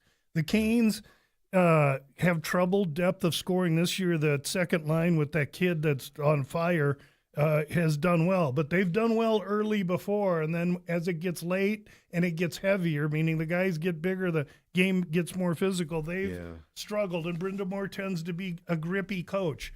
So Buffalo or Montreal, both of those teams have what it takes to match up well with the Canes. Meanwhile, on the other side, it doesn't matter who gets in Colorado's way. I mean, you saw them in L.A. win 1-0, and then they go to Minnesota, or Minnesota comes to town, they throw 9 up on them. 14 goals in the first 2 games against Minnesota. The team is a machine, and currently we have, if you follow me on hockey, we have McKinnon at 550, and we got Wedgwood at 19-1, I want to say, for Conn Smythe Award. So what we're starting to do is look at Colorado and trying to figure out. Now we don't have Makar, and we'll see if that changes or not. Excuse me, let me press the. Hey, here's another thing, guys. I love your old. Have you figured out your iPhone yet? No, I bought a new iPhone 2-3 weeks ago, and I'm afraid to touch it at night because it's going to call somebody. I don't know how to turn the sound down. I finally had my son come over and find my Apple Music for me and put it back in. I'm having a hell of a time with this phone. What were we talking about? I don't remember. I was deep into good hockey thoughts. So anyway, let me tell you, if you follow me, I made some crazy bets this week before Game 1 of Buffalo Montreal. I played the game. The series goes 6 games plus 205. I played the series goes 7 games plus 205. Win 1, I win money. Push aside. I played Buffalo wins 4-3 plus 550. I played Buffalo wins 4-2 plus 550. I played Montreal wins 4-3, 550, and I played Montreal wins 4-2, 550. So I need 6 or 7 games out of this series, and I'm winning money because those 4 bets right there will win a buck. 3 points if you're betting 1 unit. Yeah. These are half unit bets for me. So that was the approach I took. If I think it's going deep, so this next game here, Mr. Montreal tomorrow, that's pretty important because if Buffalo gets out 2-0, splits at Montreal, all of a sudden Uncle Louie's sweating real bullets. Yeah. Yeah, no, that's an amazing thing to look at. And folks, don't forget also when you go to gamblu.com, for your hockey stuff, you have to sign in for that. You do not pay anything, even though it might elude you to think you are paying something. You don't pay anything anymore there. Because I had somebody actually just message, or I saw a message or something. I don't remember what. And they said, I thought it was free. I'm not paying for that. And I messaged them back and said, it is free. Look, the pricing is crossed out. Go into it and do it. It's just the old formats on there, 0 price on it. You have, and you just get the information. You have to input your email address and a password in order to get to the page that's NHL. You hit the NHL tab at the top of the website. It says commentaries. You hit that and bang, you're in. But you got to put your email in. I know somebody that doesn't do any sports gambling, Lou, and they're following you on the hockey side just because they have a couple coworkers that talk a lot of hockey. They like to show. They said they like to show them up a little bit. So they're following you, because even though they're not gambling, so we can talk to them and say, "Oh, I like this tonight." Oh no, when they go to the water cooler and tell the other guys are laughing at them. Yeah, and it's funny. Laughing at you. I know, he told me that a couple of weeks ago. So he's having fun. That's cool. So he's having fun with it and not gambling. That's what I want to so. do is help guys like that. That's what I want to do. And it just cracks me up there. So even if you don't gamble, Lou brings you the info you need to know to show up that loudmouth in your office. I try to, right? but hey, listen, I'm telling you, 27 and 20. I don't know what that percentage is, but 20 out of 50 bets, 38%. I'm losing. So there's some loss. You just got to win more than lose. And when you can set yourself up with 2 dogs and hit one, and you can just matriculate your way over a few days to 2 or 3 points of profit. Now you're scraping from them instead of them scraping from you. Yeah, pay attention to that. Robert says, Uncle Lou out there making me feel like Steve Jobs. Did you just throw numbers out earlier? Yeah. Hey, I tell you what, let's take our break, get into UFC, because last week's fights, I was joking around that I'm going to be up watching them. But I had this head thing going on. I feel fine. I just had this head thing. I was all stuffy. Man, I woke up at 1 o'clock. I missed 2 fights because I fell back asleep. Other than that, caught the whole UFC event overnight. Oh, yeah. Well, I'll come clean, man. That Madalena loss is maybe as embarrassing a loss as I've had in 5 years. Yeah, we got a couple that I want to talk to you about on baby. that. So we'll come back talking about it. Then numbered event. I'm excited for this main event coming up this weekend more than anything. But it's just full of guys that you'll recognize here on the UFC side as well for this battle. So let's get into it with Uncle Lou coming up next.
down to that, to be honest with you. Uncle Lou's here, of course, on Thursdays.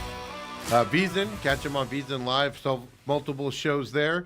Gamblu.com. Follow him on Twitter. Gamblu as well. He always puts stuff out, comments about things as well. Gamblu.com. Follow him there from that perspective.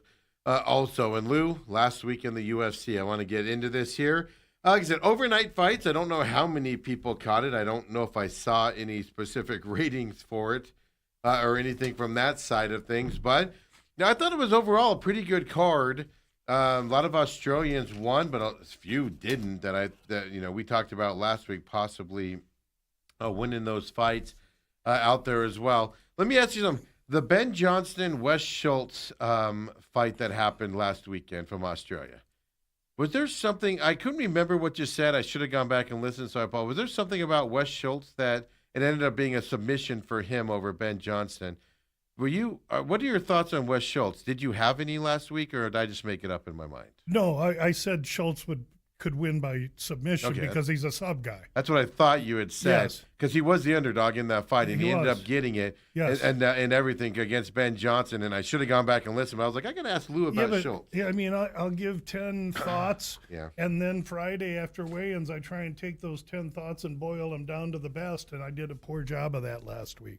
Yeah, because I was impressed with Schultz. I mean, I don't know if that says anything about Ben Johnson. Those fights down there, yeah, right. Yeah, that's what I'm getting. I don't know the competition level is what I'm kind of getting. But I will say this: Malkoun and Mearshart, big favorite there going into this fight. Malkoun was, man, what a disappointment that fight was. He ends up getting the decision at the end of it. Is that a Mearshart showing up and getting that to a decision? Was that more him? Or was that just Malkoun being disappointing? It was Mearshart showing up because he's lost 3, 4, 5 going into that fight, knowing what everybody was saying. It's also the fact that they're both real grapplers. One's a wrestler, Malkoun, and Mearshart is a bigger, longer, taller guy, and he's a BJJ guy. And so they matched up well for Mearshart because Malkoun clearly didn't stand a distance, try and knock him out too much. I don't know. I didn't watch the fight, to be quite honest with you. But when I saw there was just one round, it's what I couldn't have. So I had it. So let me tell you how I bet that. Because it wasn't he? It was a 1,300 favorite. He's 1,300 favorite. But yeah. if you take him minus the 3.5, it was minus 4.25. And I had him parlayed to the first Steele, the first fighter on the card that was a minus 180 favorite. Steele won, so if Malkoun hits, we got 1 unit to win more than 1 unit. I'm not betting 4 units to win 1 ever, or let alone 13 to win 1. So we had Malkoun in a great position. The picture was completely sketched. The blueprint was perfect, and then my construction crew went out there, and the bridge ended up missing just like this. Yeah, it didn't connect right. Hey, the plan was great, but the result wasn't so good. Yeah, I mean, I watched that fight, and I was like, Malkoun's a 1,300 favorite in this fight. But I also, I know Mearshart has lost a lot lately, but I do like him in the ring in certain matchups. I like the way he fights and things, and he kind of gave me what I expected from him. And I don't know. Like I said, I don't know Malkoun at all, but I'll tell you what he gave me. Indigestion. Yeah, right. Well, sorry about that, Lou. I'll take blame for that one as well. Cam Browston did beat Robert Bricek there in the main event, or in the fight before the main event there in the prelims. Went to decision here as well. The Australian got it over the Poland guy. And I don't know, like you said, overnight fight. I don't know if you saw the prelims. Did you catch this one at all? I was just curious if your opinion changed on Bricek, so we'll change on that here. You get to the main event. I'm walking dog by now. I've slept through the prelims. I walked the dog. I got a coffee. I knew all I really wanted to see was the last couple fights. Exactly, as we get into that. And like you said, there's a couple here. Tim Elliott, Steve Ursig. Watch that one. Because we had talked about that. Flyweight bout there. It ended up going to the decision here. Ursig does get the win over Tim Elliott. Any thought changes on either of these two fighters? No, Elliott fought great. He just 39 years old, coming off a broken leg and some kind of blood issue. And he fought 9 months ago in August. So that's a lot for a 39-year-old guy going to Australia against an Australian that's younger, taller, longer, more precision striker, Elliott just couldn't get the fight into hysterical phase, which is what he needs. He needs it to be a barroom brawl. Ursig wouldn't play, and by the third round, Ursig was piecing him up. Yeah, absolutely. As the fight went on, Tim Elliott looked Slowed. worse and Yeah, worse. yeah. But I liked him overall for coming back from that leg injury, because you had mentioned that last week, and everything for those flyweight guys as well. Dariush lost to Salkid in this fight here, KO in the first round, Lou. And I keep, this year I've really made a concerted effort to get off the older guys when they're fighting a younger guy, but I couldn't help myself here. I took Dariush and Salkid to start round 2 plus 250 in a parlay into the main event to start 2, which was gonna easy, and it did. Of course, I lose the first part with a minute left or something. 3:29 in this verse. Oh gosh, I mean, Dariush was fine, but he just can't survive at striking range, and he got there, and he stood or there. Salkid got him there and rung him up. Dariush is done now. That's what I was we going to won't ask see you. him fight again. He's done. Not in the UFC, we won't. From that side. Salkid, they may give him some freaking low end. Yes. Prelim type fight, kind of a deal. Just I love the kid. He's not a kid. He's an old fighter to them. He's a kid to me. He's as old as me, Lou. He's not 49, but he's old. I really like all these kids. Dariush is a guy I like. Okay. So round 1 there. Jack Della Maddalena and Carlos Pradas here battling it out in this main event. Round 3 KO ended up happening there for Carlos. The Brazilian beat the Australian here. I was disappointed in Maddalena. That did not come as advertised, in my opinion, the way they were hyping him up as a fighter. Am I wrong on that? Well, I don't know who they was. I know the broadcast. I missed this handicap really big. I thought Maddalena was going to be able to forge forward, take the inside position and work the body and wear him down. And I became white as a ghost about 30 seconds into the fight when I saw how scared Maddalena was. Yeah. Okay, so you're going to use the word scared. Okay. Oh, he was scared. He was so scared. I was thinking he was timid. I was like, there's no. something going on in this where he trained for something and the other guy's doing something else. And he's like, I don't know what to do with it. And so while I overestimated Jack Della Maddalena, I completely underestimated Prates, and I did that both in the same fight, and the result was devastating, clearly. So those are ones that really that hang with me for a few days. They hurt because I expect better of myself than that. And yet the ones that I nail when I get a plus 400, you puke it out and you move on because that's the nature of the game. So the best thing about the UFC is that I don't have time to gloat and beat my chest when I win, and I surely don't have time to be bummed out when I lose because the next day is a Sunday. I got to get ready for the next week's sneak teep. So you turn the page and you keep marching, and nobody said it was going to be easy, and that's fine because if it was easy, anyone could do it, and I wouldn't want to do it then. I want to do something that's difficult. I want to compete. Yeah, and I got done with that fight, and I was like, I'm going to go get some work stuff done and everything. By the way, I hung around, obviously, and since there's no UFC that night, I turned on the Kentucky Derby. Did you have Golden Tempo coming from the rear at a 25-1 ticket? No, my buddy had the exact of my buddy Shu in Louisiana, and he sent me his picks, and I had all his numbers, and I played some aggressive trifecta positions. But I didn't have 19 in one of them. I should have respected more the young gal on her first. But you can only have. I'm playing a 5-horse try box that $1 is $60. So and I'm spinning numbers, and it was fun, and I was excited. I knew I was going to win money, and then 2 minutes later, I got to pick up the pieces because I got bludgeoned. So hey, I set an amount that I could lose. I bet every penny of it, and I lost every penny of it. Listen, if you think you're going to – I have my hands full with Strickland or Chimaev, okay? Waldo or Costa or Volkov. Yes. Either or, one or the other, the Packers or the Bears, the White Sox or the Red Sox. But now you're going to give me 20-horse field, say, Lou, pick the winner of that.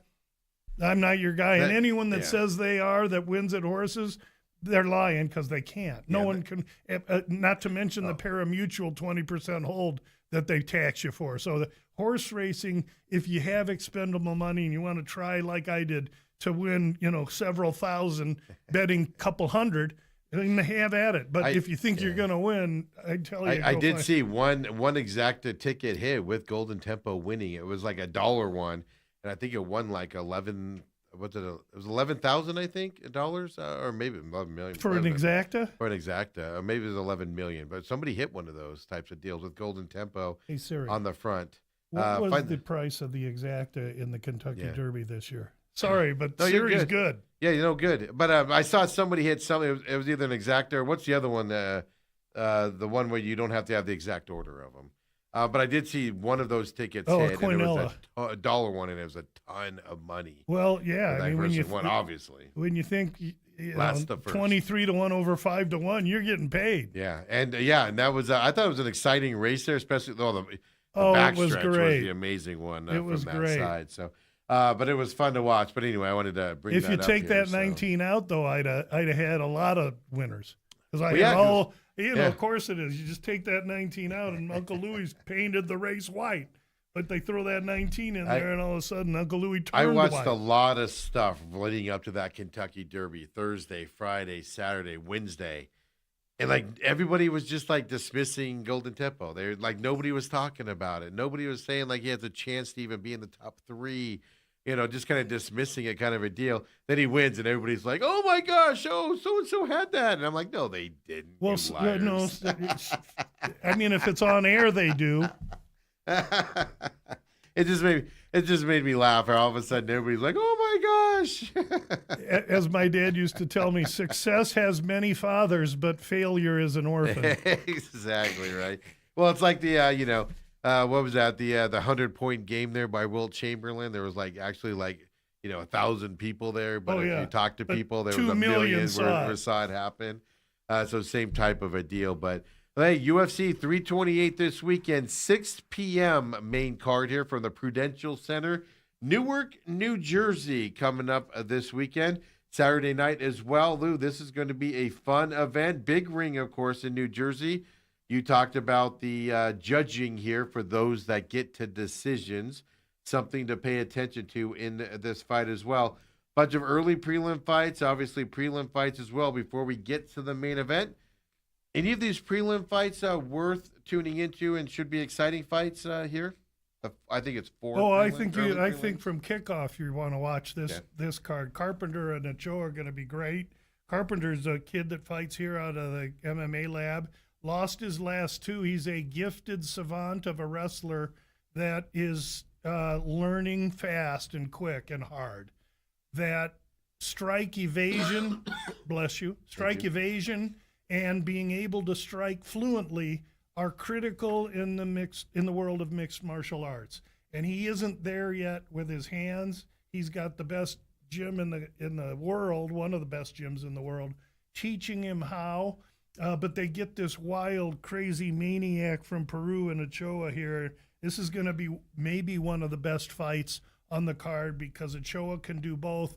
And because he can do both, I think he's going to hold advantage on the feet where he might be a little faster. Well, this should be really interesting. Carpenter must wrestle in this fight, I think. Then Jordan Santos takes on Surskatayev. This Surskatayev, the UFC loves this kid.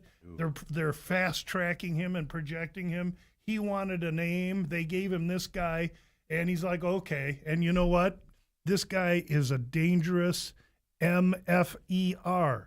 He is dangerous. This dude, Jordan Santos, this can be a good fight. Santos can grapple a little bit, but he's got heavy hands, kicks, feet. He's very aggressive. Surskatayev is a vice grip Russian wrestler who trains with Chimaev, and eventually I think Surskatayev will submit Jordan Santos. He's an 875 favorite now. What do you have with that open by up sub. by chance? Yeah, I do. I have that all the time. 630. 630. So it is going his way.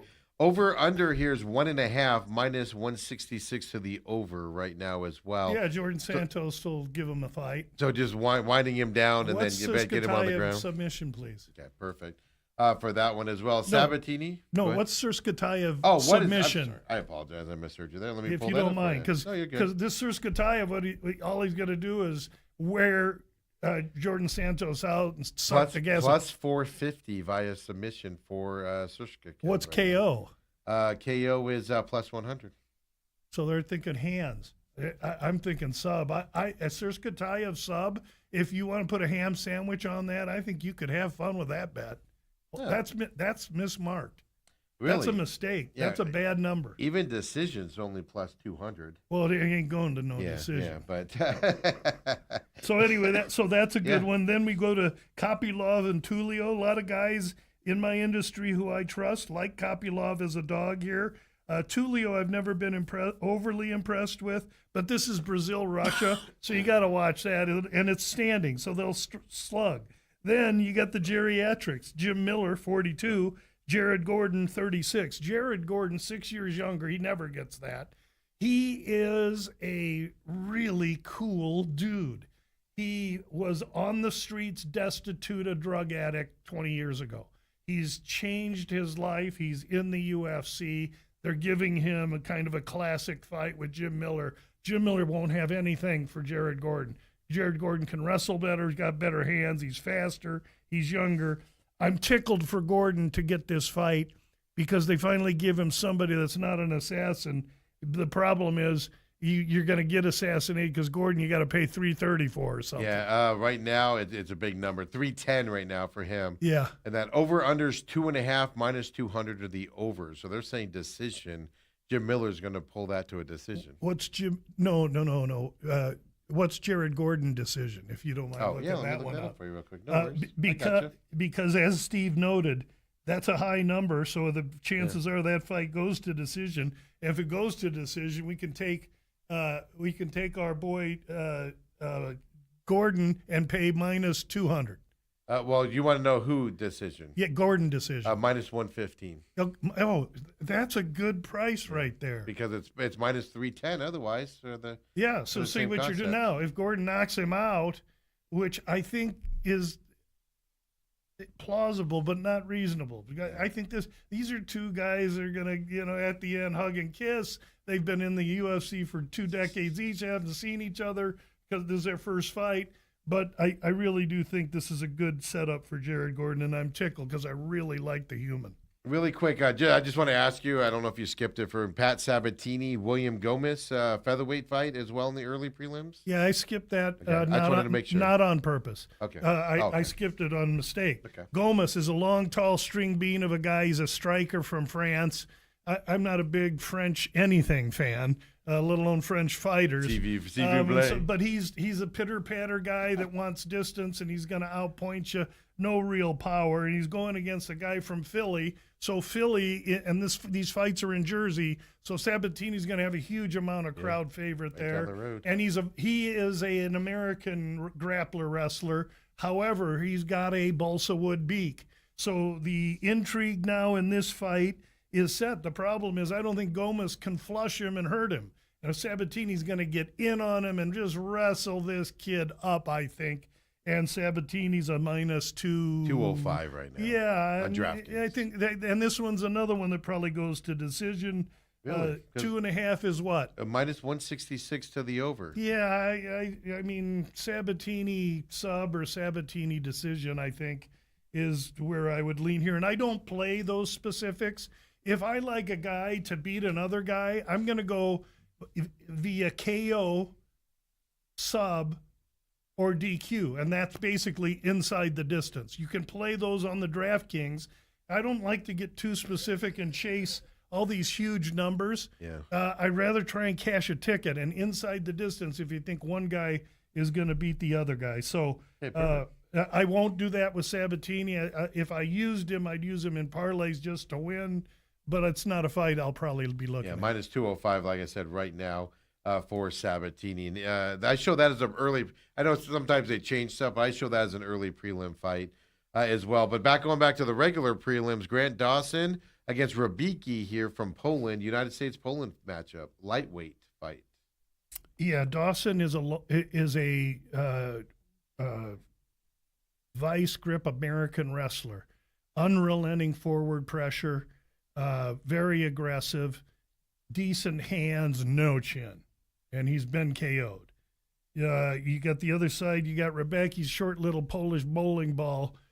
Just looks like a fire hydrant. Has great hands, good wrestling, and but maybe not the wrestling that Dawson has. Dawson's surely going to want to take this kid down and get top position and wipe him on the floor.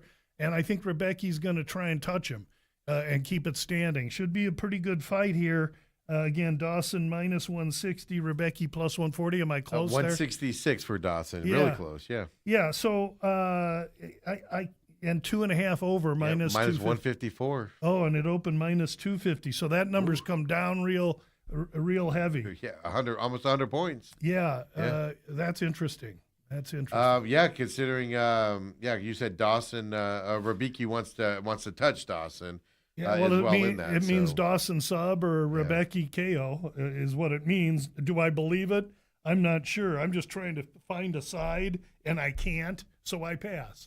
Hey, quick question for you here. On DraftKings, they have a fight, Roman Kopylov. Mm-hmm. We're here. coming up to that. Oh, we are? Okay, because I was going to say, I don't see it on my USA. Okay, I don't see it on I my talked about UFC it. site. Kopylov and Tulio. I talked about Oh, that. you know what? You know what I have confused? What, They have Tulio. What do you daydream believer or They what? have Tulio Silva on DraftKings. UFC just had Tulio, so I didn't realize. Okay, that's why I was You confused. better come up with a good excuse. They added a separate name on I'm DraftKings. trying to think. There's no beautiful women in here that would distract Steve from listening to what I'm saying. They added a different name. Okay. Next up, let's get out of this. Joel Alvarez, Yaroslav Amosov, And this fight, Ukraine. I mean, you don't want to miss this card. Fight after fight is going to be great. The only rest will be Jared Gordon and Jim Miller, I think, and Gomez and Sabatini, because these others are barn burners, and this is a barn burner. Joel Alvarez is a cheater. And by that I mean the freaking guy is 6'2", 77-inch reach, and just a killer that was always fighting at 155 pounds, never made the weight. Because he was a cheater. He wanted to bully little guys, didn't want to fight guys at 170 his own size. Finally, he missed enough at 55. UFC said, you're a 170er, baby. And now he's had to fight at 170. And his last fight at 170 looked great. But now they put him in here against this freaking rabid, lathering Russian wrestler striker who is just an absolute beast. And Alvarez still going to be 3 inches the taller man, and he's going to have a couple-inch reach advantage, and he's surely going to want to use distance appropriately, but really Alvarez is a sub guy. The issue with this is that if it goes to the ground, Amosov's wrestling, it's Russian, Dagestani, vice grip wrestling. It's kryptonite to BJJ. So I don't know that Alvarez at his strength can deal with Amosov, and on the feet, I think that Amosov has advantage. So this is a fight where Amosov's minus what? 185. That'll be 200 by fight day. So, and I believe it, and I think it's right. And I would use Amosov early and often in parlay pieces with other fighters I've talked about. But I really like him. I like him in this fight. Provided I like him in the fight. Now it's a welterweight fight here. Somebody. Alvarez, like you said, likes to go down to the ground. Any submission now possibilities here? Alvarez has some power and length, so Okay. if he can keep it at distance, he can shock Amosov trying to come in. So Only reason I asked, it's going to be the best fight of the night. First fight, over unders 1.5 on this one, minus 210 to the over right now. That's the only reason I was asking here. Obviously, they have over 1.5, but that does signal a faster I'm fight just here. looking early in the week. I may have talked about Alvarez early in the week. Let's see. I can't. I'll find out. Yeah. That just kind of lit my eyes up there. Obviously, minus 210. I don't know if that's going to switch to 2.5 at some point, but they do like that over 1.5 right there in terms of Vegas side. While you're dealing with that, Atiba Gutierrez and Ozzy Diaz battling it out here. Is some middleweight guys here. Gutierrez I like as a fighter, and so does Vegas. Minus 1,100 favorite going. Have you seen him? I mean, we've seen him before. The guy's just Several a killer. times, He's yeah. Now, in his last Beast. fight, we had another kid, a Russian, that took him over the distance. We took the over, which was basically betting on the Russian, and the Russian was able to take him to decision. Gautier was just distressed at that performance, looking to come back better. And they're giving him a guy in Ozzy Diaz that's going to be willing and then dead. This Gauthier is an absolute monster. And what the UFC is doing is driving Gauthier and Suskatayev, okay? They're driving those two 185ers to the top of the division. And Gauthier right now, just power in his hands. He hits the building collapses and implodes. But he's not a well-rounded mixed martial artist. Now, Suskatayev is a well-rounded mixed martial artist that is an absolute bad hombre in grappling Dagestani wrestling. And the fight between those two, they asked Suskatayev yesterday in interviews, what would that look like if they put you together? And he's like, oh, that would be easy work for me. By the way, you know what? He's right. I mean, Gauthier walks into the ring. He's 6'4". He's got his abs have abs. His abs have abs that have abs. I mean, the guy is just a powerful beast when he goes in there. I like him a lot. This is the final fight of the prelims, man. Even if he finishes Diaz early, you're going to want to see him. He's the ring. biggest fade on my card moving forward, but you can't fade him until they give him someone that can actually fight with him, and they're giving him a subject. And over-under's 1.5 in this. First fight, we see an under minus 280. This is just designed to push everybody to the next level. Push him up there and kind of sell the main events here where we get to see. I don't think we've seen him for a while. I didn't look up his last fight, but King Green gets back in the ring against Jeremy Stevens. This is a great fight because they bring Stevens earned his way back to the UFC after maybe 4 years, 5 years away, fighting another, bare knuckle and stuff. He's earned his way back. The guy's a warrior. These two guys, how they've never fought before, is amazing because they're both 20-year veterans or so. Bobby Green, 39, Stevens, 40. This will be a great stand-up fight that two guys want to freaking slug it out. Green is stupid athletic for 39 years old. He's fast, he's evasive, he talks the whole fight. His punches come from everywhere because his hands are down. He's got kicks, he's got wrestling, he's been in with everyone. The guy's very experienced. His last fight, I just looked it up, February, and that was the Zellhuber fight. Zellhuber wanted to stand with him and fight him, and he knocked Zellhuber out, who's very overrated. Yeah. We had Bobby Green in that fight, by the way. Anyway, so Green will be using his slickness, his strike evasion, his movement and athleticism to create angles to hit Stevens, who's going to be the charging, raging bull looking to get inside and try and corner Bobby Green into a octagon corner, work the body, then the head. Stevens has the power, the will, the might, but not the speed. This is speed against power, and for that reason, most people are favoring Bobby Green. That's why he's the big chalk that he is. But minus 375, just for Green's the record. Green's been iced, and if Stevens touches him, Green will go.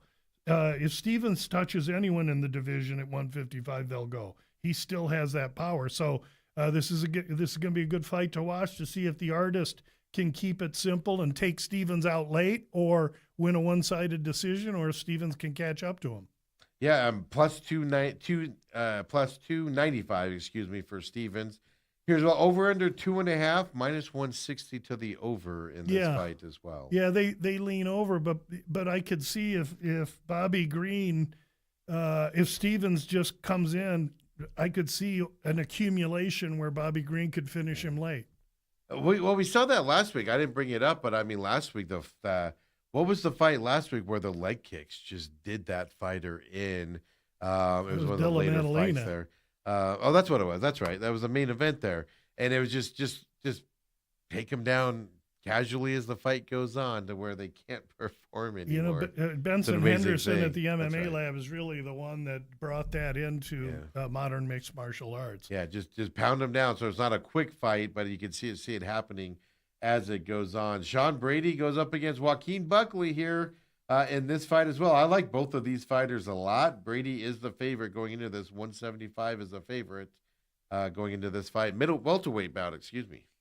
Yeah, Brady opened 300. Brady's from Philly. Again, he'll be like Sabatini's in the same gym. They'll have all his peeps there and everything. He is a vice grip American wrestler, grappler that is not going to try and stand on the feet with anyone. He doesn't really like to get hit. He's not a striker. He's a short, squat guy. And if he can't get in on you and take you down, he's in trouble. And if he can get in and take you down, you're in trouble. And so in this fight, what he's got is a guy in Buckley who has profuse power. Buckley will not want to grapple with Brady, and Brady must grapple with Buckley. So the intrigue to this fight is Brady's got to get in to get to Buckley, and what's Buckley going to do to keep this fight on the feet and touch him? And if he touches him, he'll go. And I like Brady, but I don't think he likes to get hit. And this Buckley knows what this is. The winner of this fight really propels up the division. The other one free falls down. I lean to Buckley a little bit here as an underdog in this fight. Yeah, the interesting thing is when I did look up this fight before, neither one of these guys have fought since 2025. They haven't fought for a while. Did I misread? Did I miss a fight there? Well, Brady was KO'd by Mike Morales, and Buckley took some time off. He looked terrible against who? Was it Kamaru Usman? Morales' fight was November 15th of last year for Brady. Was Usman? Buckley was like June 14th, 2025, Usman. And Usman made it look easy and rubbed Buckley all over the floor in that fight. Who did Buckley train with to get ready for this fight?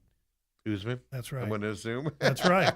That's right. So he knows what's coming. Okay. He's prepared for 4 months for what's coming.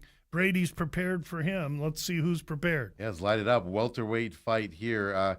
And that's the best part of it. These guys go in there, man, they just look so big. And then you're like, they are. Well, no, they'll welterweight? be 192, 194 exactly. when they fight. Now, another guy I like is a heavyweight. Now, later in fights, I don't like him as much, but he has a lot of power. Waldo Cortez Acosta going up against Alexander Volkov here in a heavyweight bout. Here, Dominican Republic, Russian fighter. Battling it out. Volkov is a 142 favorite coming into this fight. Yeah, he opened 185, and so there's a little money coming into Waldo Cortez Acosta. Acosta is 3 years the younger man.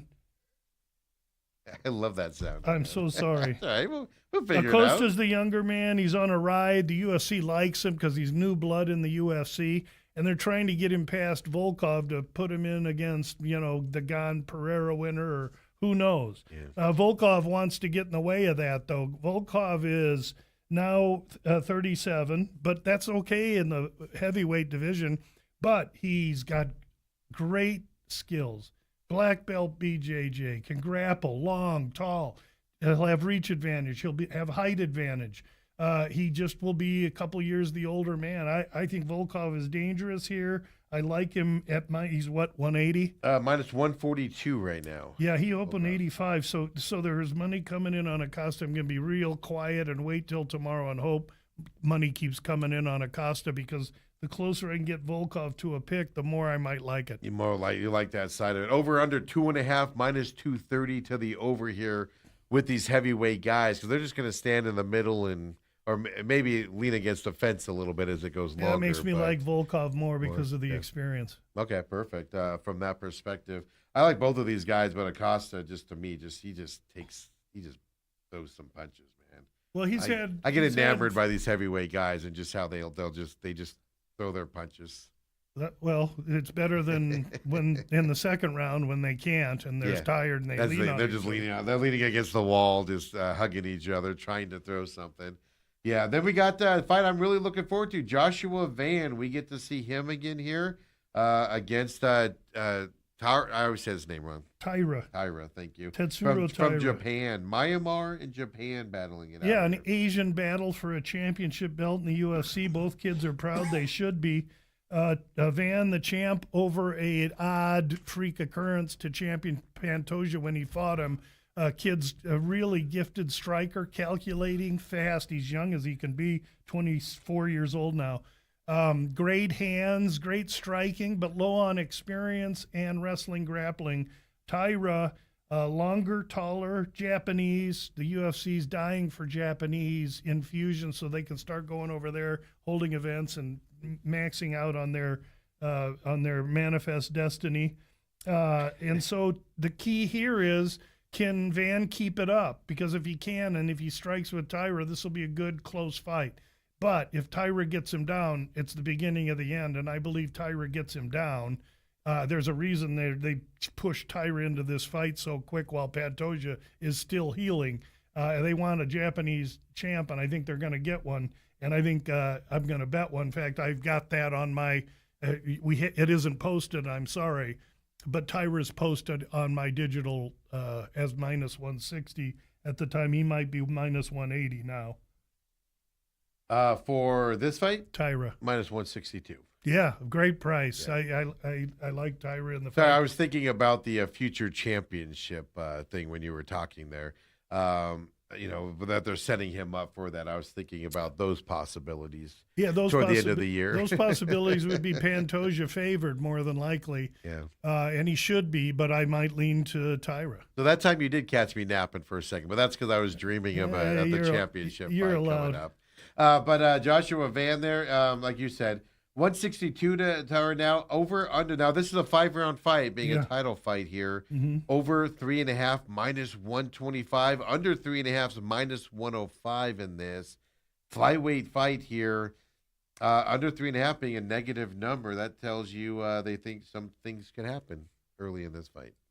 No, it tells me they don't know. Oh, they don't know, at least, right? But And that's that's a possibility. because they're in my camp. Because I think Tyra subs him. I just don't know when. I think Tyra gets him to the ground, and then once he gets him to the ground, he subs him. When does he do that? I don't know. And then we, of course, go up. So that's a 5-rounder going into the main event fight here as well. Chimaev, Strickland. Sean Strickland battling it out here for this main event card here. Again, 6 p.m. main card starts.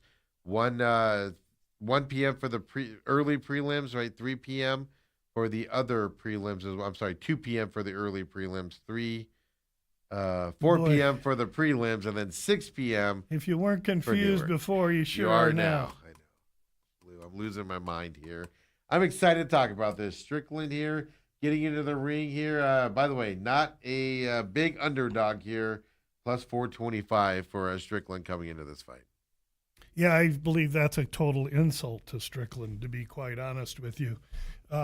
This is a fight where Chimaev, who rarely fights, he has a difficult time getting visas into the States.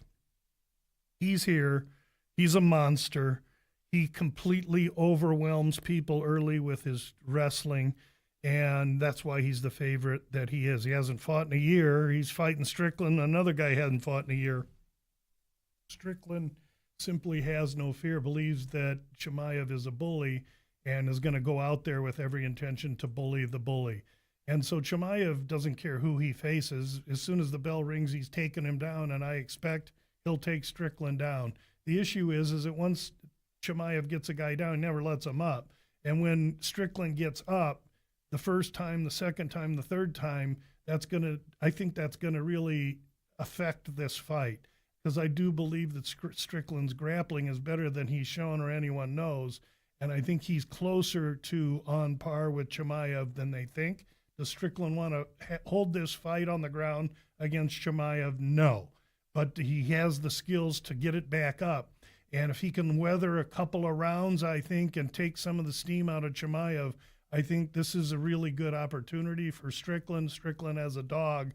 On the digital magazine at the time, there was 2.5s out on the marketplace for over/under, and I can look at that now to see if that's still the case, because that's what I publicized is over 2.5. Yeah. I got the article out because I wanted to get that. And you're going to look at everything here, but I mean, DraftKings right now over/under 3.5 minus 154 to the under on DraftKings right now. For this main event card as well, for this 5-round fight. Right, and if you can find a 2.5, I think I paid minus 124 early in the week, if you can even find it. Let's hold on here and look here. I can look at about 10 sports books. I would say, take your time here. DraftKings 2.5 over minus 135 is what I'm seeing right now. FanDuel 2.5 over minus 120. Circa 3.5. Superbook 3.5. There are 2.5s in the marketplace. I believe that this fight goes all the way to decision, maybe, or maybe even Strickland late. Strickland is not afraid. I'm not afraid. Strickland can be uneven, but if he fights in this fight like he fought against Fluffy, he's in this fight, and these guys hate each other. So I think we're going to see a good Strickland that's going to speak well for himself. How am I going to bet that? I don't know. I want to watch weigh-ins. I want to see what points is, et cetera, but I've already bet that 2.5 over, just FYI. Wait. I stumbled on my words. I remember Don Rickles giving it to David Letterman. My brain was ahead of me there. If he's having problems getting a visa, that tells me he's come into the States a little bit early, right? He's got to clear it, gets in here early, Vakaimev. So are you worried about weigh-ins at all on this fight for these guys? Oh, no. They'll be good? No, they'll both be fine. All right, perfect. I just don't know. Anytime you have visa, not that his visa issues stem from the fact that when Strickland talks all his poop about Chimaev, half of it is correct. Chimaev hangs with a Dagestani leader that is surely not allowed in the United States, and someone the United States I think would like to find, if I could say it that way. I don't know. Good way of putting it. He maybe overstates his position, but these two guys hate each other, and when you have true hatred in a fight and styles like this, it's as soon as that cage door closes, it's just going to be awesome. All right, perfect. Yeah, no, this is a big numbered fight. UFC 328 from Newark. 2 p.m. for early prelims, 4 p.m. prelims, 6 p.m. main card. Whew, Lou, that was so exciting. I hit a wall. I don't know what I'm doing anymore. I look like an amateur over here. Well, I'm on VSiN today at 2:30 Pacific, and then I'm doing another podcast later today. So I'm just getting started with this stuff. Busy day for you. Up. Yeah, this time of year with UFC, there's no college basketball. there's so little to talk, no football. So we get a little shine. Which show is that on at 2:00? Follow the Money with Mitch and Paul. I knew that. Follow the Money, yeah. So check Lou out there if you'd like. Of course, weigh-ins tomorrow morning. Then Bout Business podcast as well. Get the releases and what he saw during weigh-ins. And thanks to that, folks, it's going to be a fun card. Most importantly, it's a card while we'll all be awake. Not just up because you can't breathe and sleeping weird with your sickness. So, Lou, as always, appreciate you coming in. Next Thursday, we keep it rolling as well. We'll look back at this event, obviously. Well, we might have some NHL series locked out. Hopefully not here coming up, but and things. And then we got Allen and Costa coming up for a Apex fight out of Las Vegas. Yeah, that fight opens pick. I don't think it stays there long. I think there'll be some Costa action, so we'll see. Really? That's an Apex fight. Nice. We'll see if that happens next week when we come in, but I think Costa will be a favorite next week. Pay attention to the sneak teep coming up, of course, Sunday night, Monday morning for you as well on Gamblu.com. Lou, appreciate you very much. For everybody else, thank you for coming and joining us. We'll be back tomorrow, 8 o'clock. See you then, everyone.